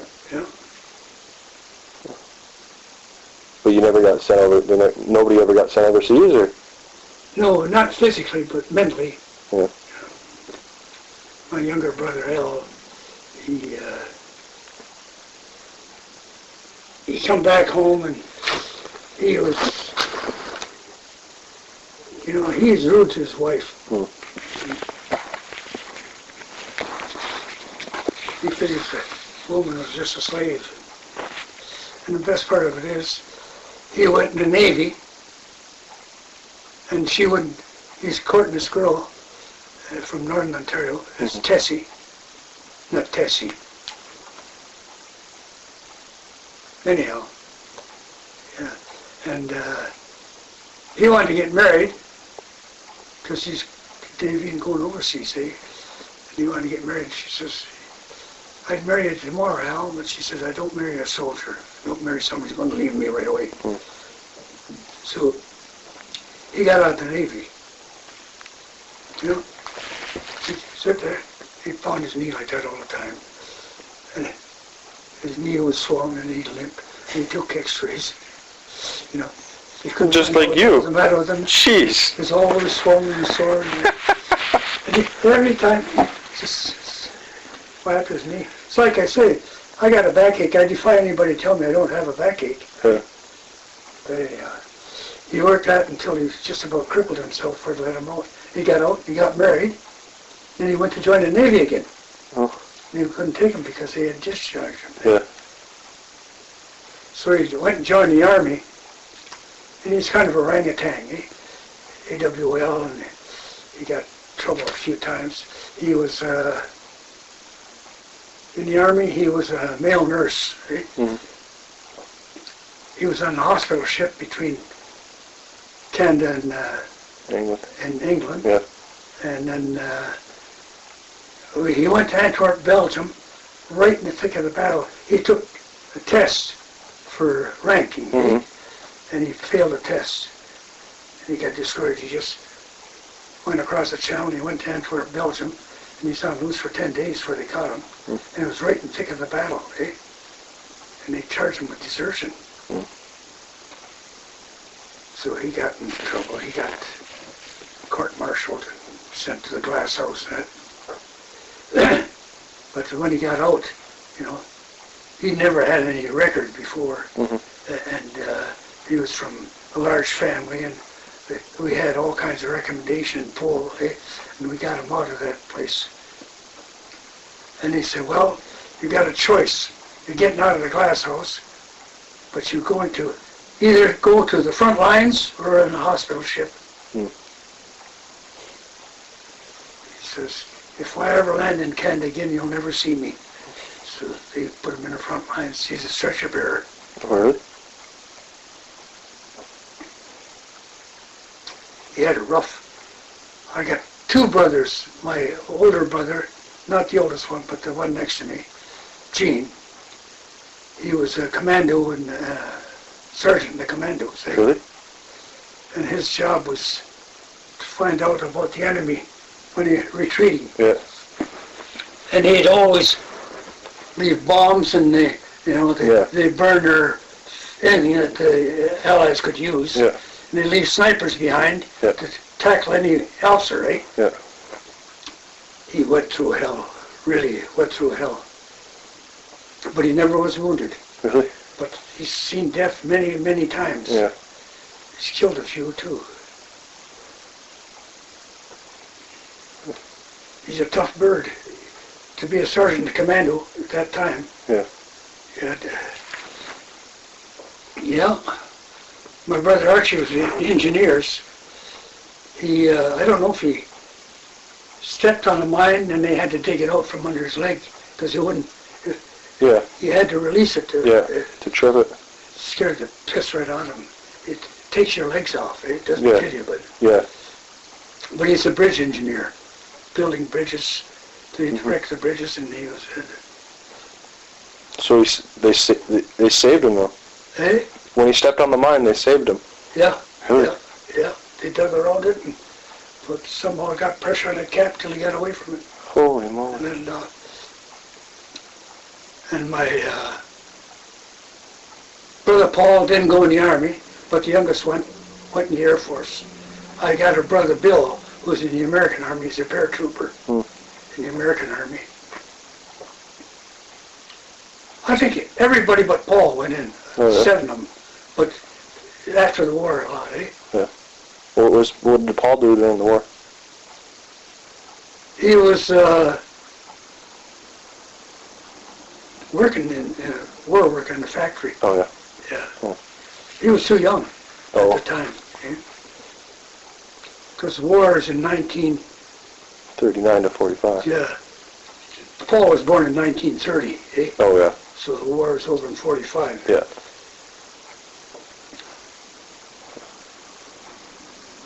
His first job, when he got out of school, he was 13 or 14 years old. Big, strong kid, eh? And his job, they didn't have refrigerators at that time, eh? Yeah. So they had ice. They had a pair of tongs, you had 25 or 50 pounds of ice or whatever it is, and they'd haul it in the house and put it in the ice box, eh? And he had her out like that, and he had to climb stairs and, hauling ice on his back, and that's where he developed the shoulder strength. Yeah. Then he went into boxing, and he went to Northern Ontario in the lumber camp, eh? Yeah. And he worked there, and he had an axe. He's chopping a stump, a block of wood, and the axe, had knots in it. Yeah. He couldn't. He's turning it around and swinging for all he's worth. Eh? And a lumberjack usually can split it. Eh? Anyhow, he turned it around and he gives it a whack, and it not only went through the thing like butter, landed on top of his foot for a long time. But a boxer, they can't move. Yeah. But anyhow, he was quite successful. He fought guys that fought Joe Louis. Yeah. he was left-hander all the time I worked with him. He was a left-hander. And boy, he cranked that just like the back leg of a mule. Yeah. He could really whack you. My oldest brother, he the boss of the family, like my mom and dad, and if he didn't listen to him, he'd give him a whack sometimes, And I told him, I says, you keep your hands off of Paul, So look after Paul. So anyhow, one time, Paul wouldn't do something for him or was doing something, he'd give him a whack. And I trading pal to throw a punch. He was just going to start school. And I says, you're a big kid, and you're going to be, you're not a bully. But I says, everybody likes to fight a bigger kid. The little man wants to fight a big man. And I says, you're going to take some pushing around that. And I says, I don't want you to ever start a fight, and if you can walk away from it, do it. Even if people, you don't have to prove that you're not a coward. It takes a better man to walk away when he knows he can handle the situation. But he had a real left hook. He could pick that up and whack. And he had my brother Shill at one time give him a whack. And Paul turned around and he swung. He's just right height. He cut my brother in the nuts. My brother was about 20 years old. In the nuts, he doubled him over. How old was Paul? Well, it was 5 or 6. Oh, jeez. But he could throw a punch at that rate.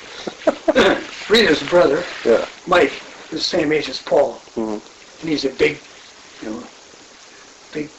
had a big crop of wavy hair and a good-looking guy. And he's a fun guy, but he didn't like Paul. I don't know.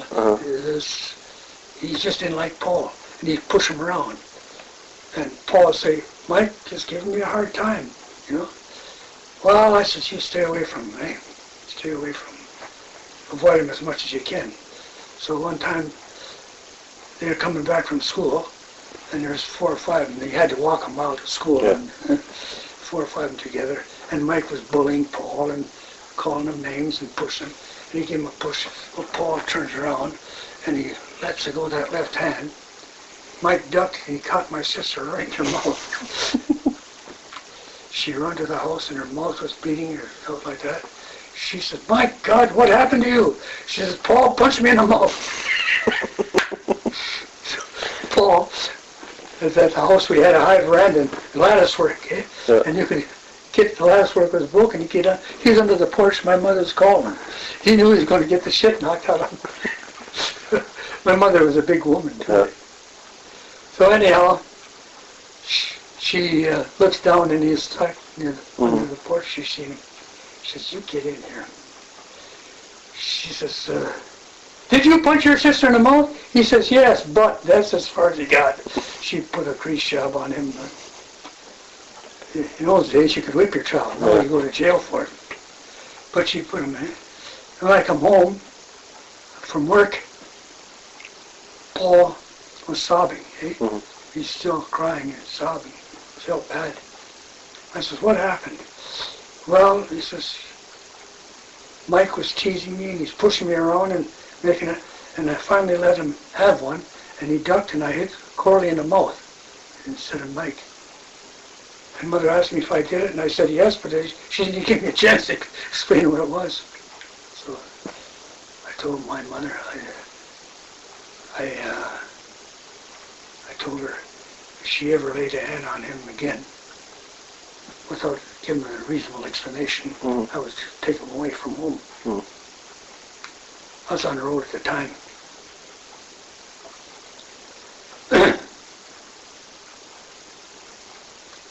I come to Vancouver in 1938.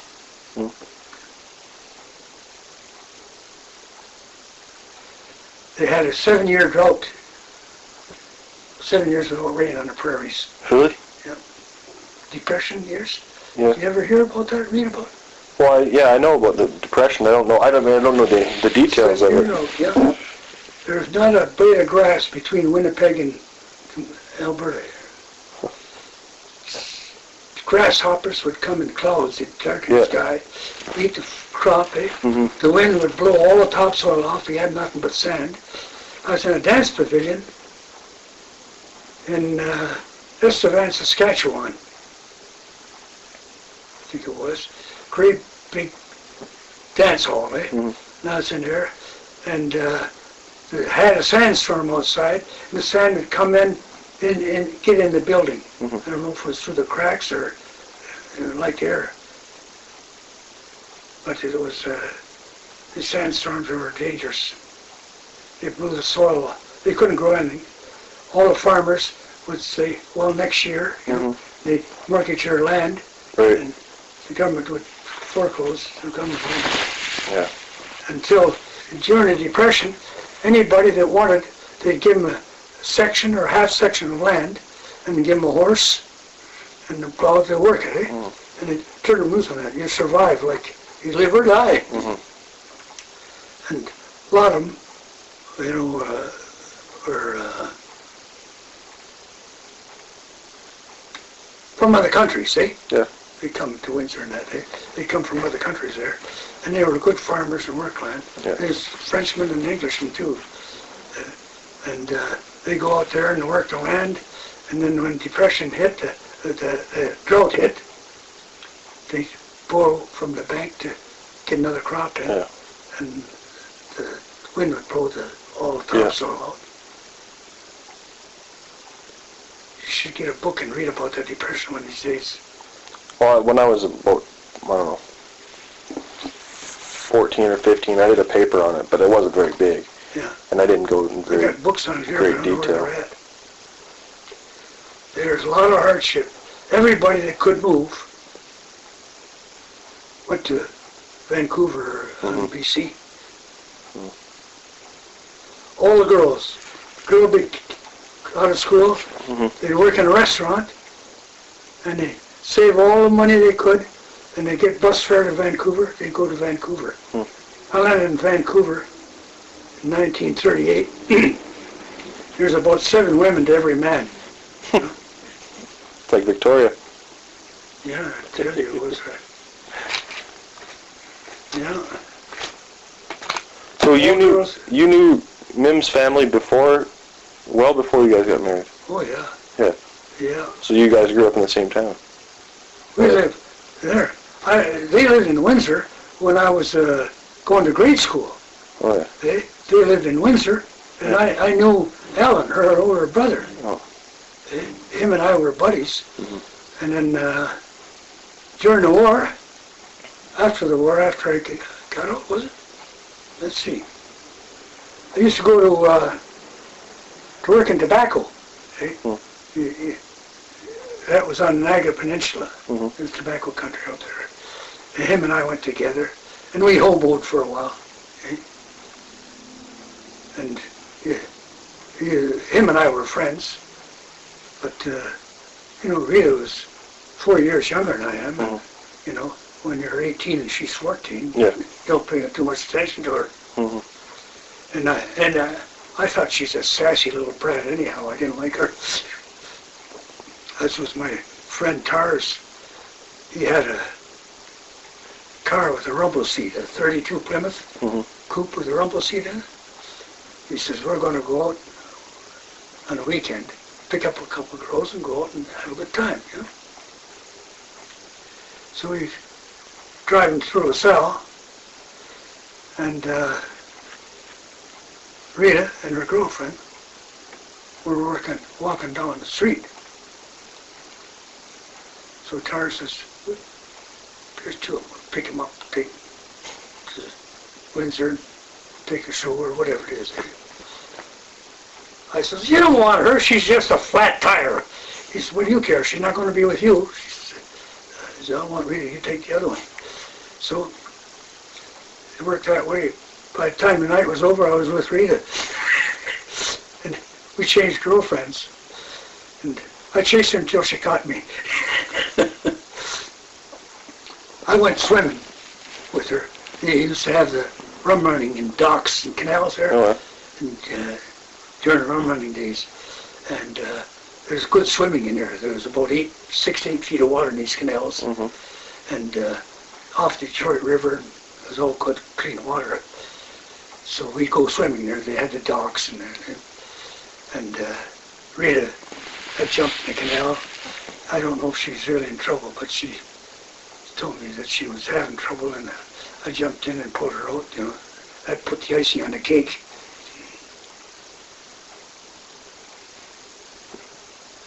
Yeah. Yeah, Grandma was telling me about her and Grandpa when they met and how they got married. Grandpa wanted to go out with one of her friends, and so he called up. They were all Grandma and her friends were all living in this one house. Yeah. He called up and asked for a friend, and Grandma said, "No, she's not here." He says, "Oh, well, do you want to go out?" And they'd never met her. So I guess they went to a dance or something. He's sitting there. They meet, and he's sitting there smoking his pipe and blowing, circles and stuff, showing off. But anyway, she said, and 5 weeks later, they were married. Yeah, yeah. Well, I knew Rita for years. Yeah. Went to the same school and that. Yeah. But, the last person I thought I'd ever marry. But we went to SETI for 4 months, and I married her. Uh-huh. Yeah.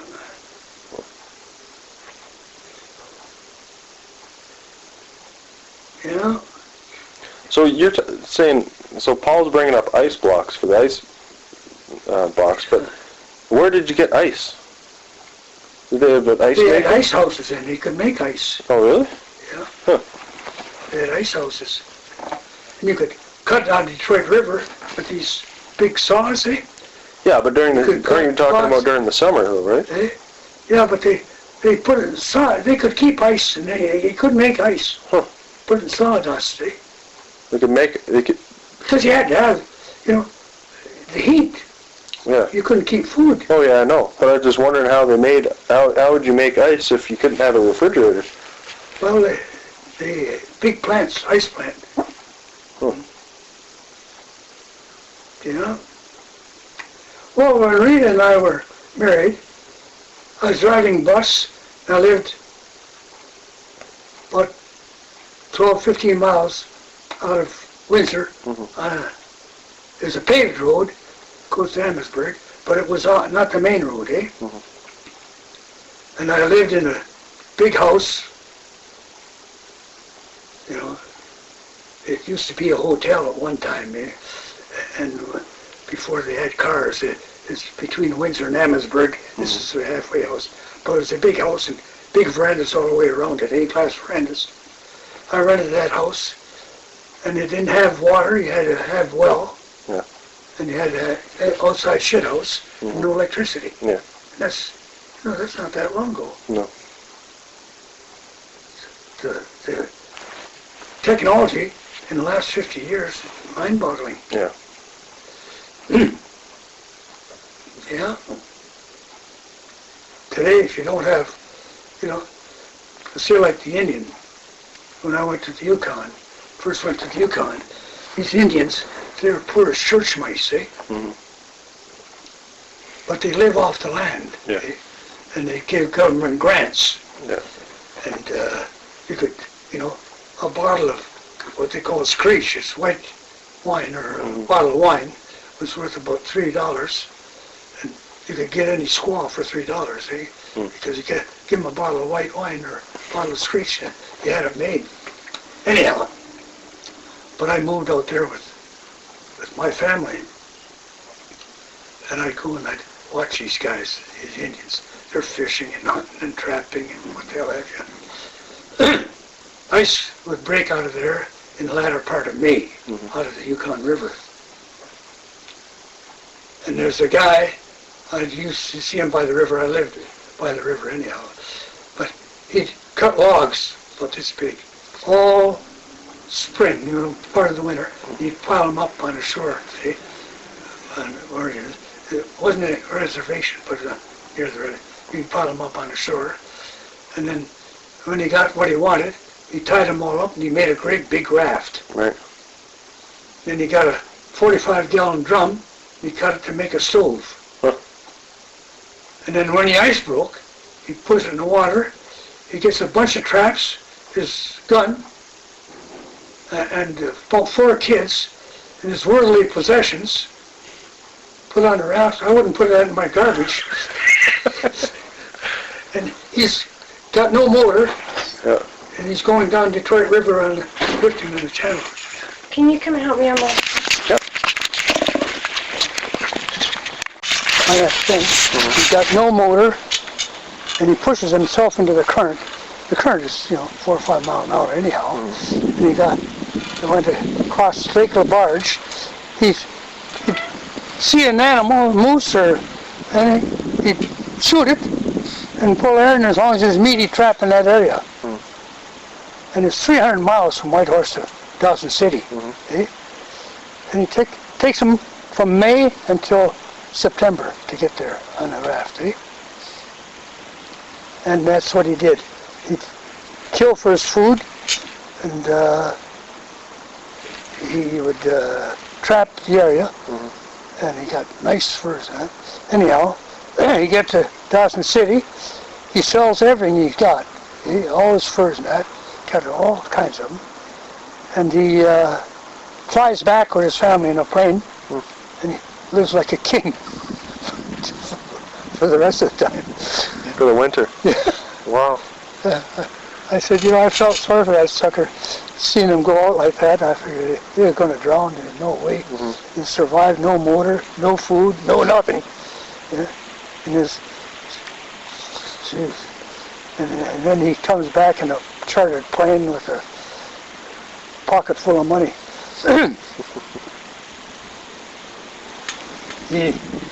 He says, stupid white man. He says, drinks from the well, shits in one part of his house and eats in the other part. He says, at least the Indian goes outside. He says, white man will work all year, and for 2 weeks, they live 2 weeks in the bush like an Indian, he says. That's out there. Your vacation is in the bush, eh? Yeah. Get away, you rough it out. He says, white man works like a fool all year long to go in the bush and live like an Indian for 2 weeks. But, you take a white kid and an Indian kid. Indian kid can set snares and catch animals and, start a fire. And he's 5 years old. Yeah. Eh? White kid, 10 or 15 years old, he's starved to death if he's in the bush. And they're immune to mosquitoes. Really? Well, some of them are, they smell so bad, mosquitoes won't land on them.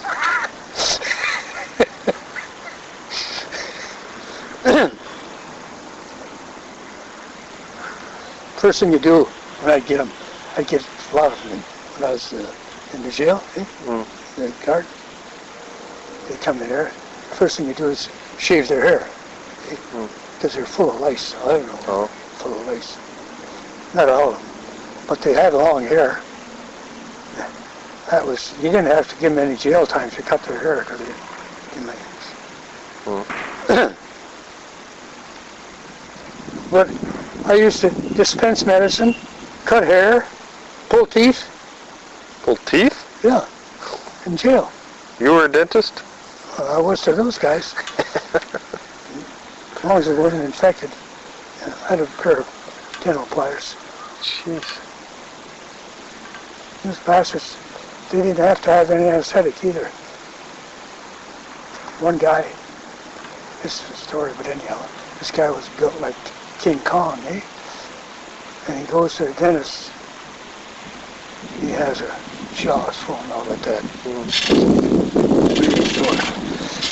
So the dentist says, the tooth is all infected. You can't pull it like that. I give you something to take the swelling out, infection out, come back in about 4 days.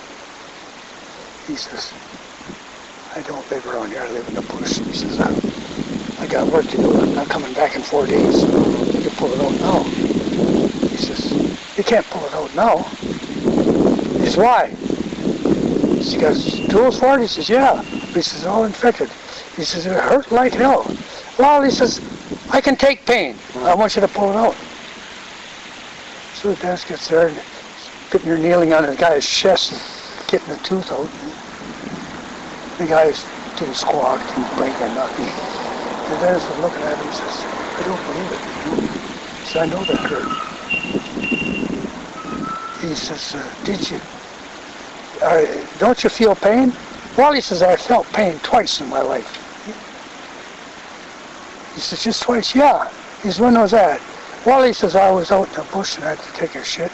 And I went near a log and I shit and I dropped one on a bear trap and they grabbed me by the ball. He says, I felt pain that time. He says, it was the second time. He says, when I got to the end of the chain.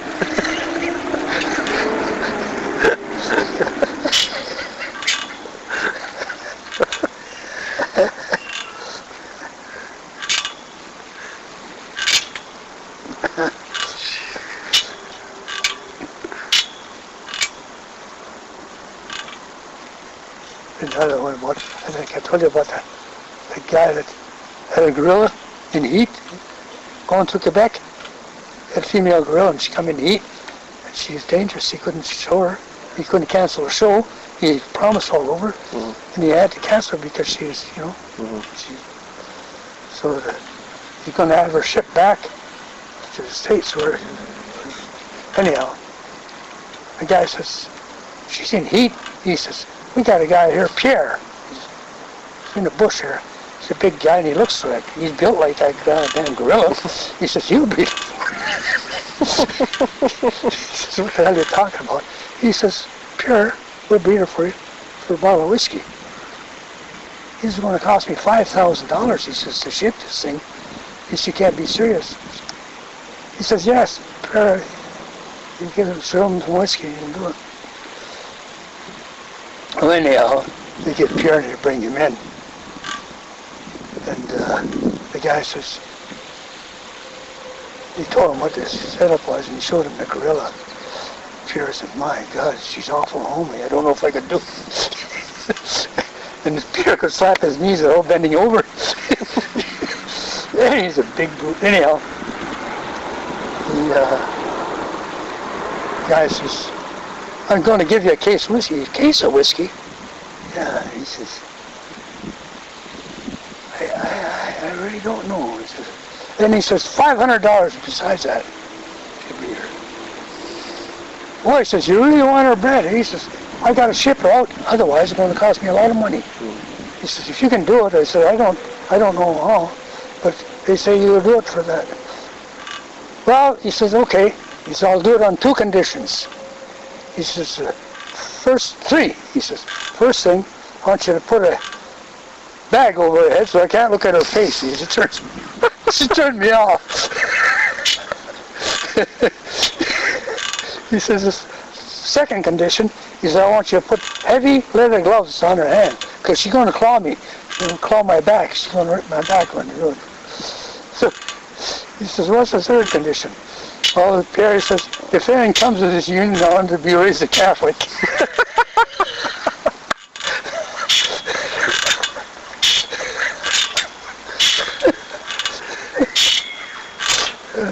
That'd be a good joke for John. Yeah. Yeah.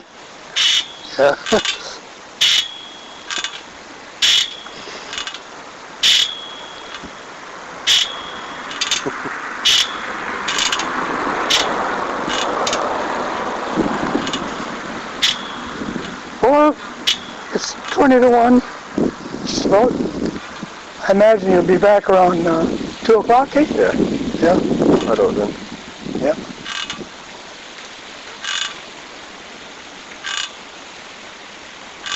Where are you going for lunch, or do you know? Theo's. Theo's? Yeah. Greek? Yeah.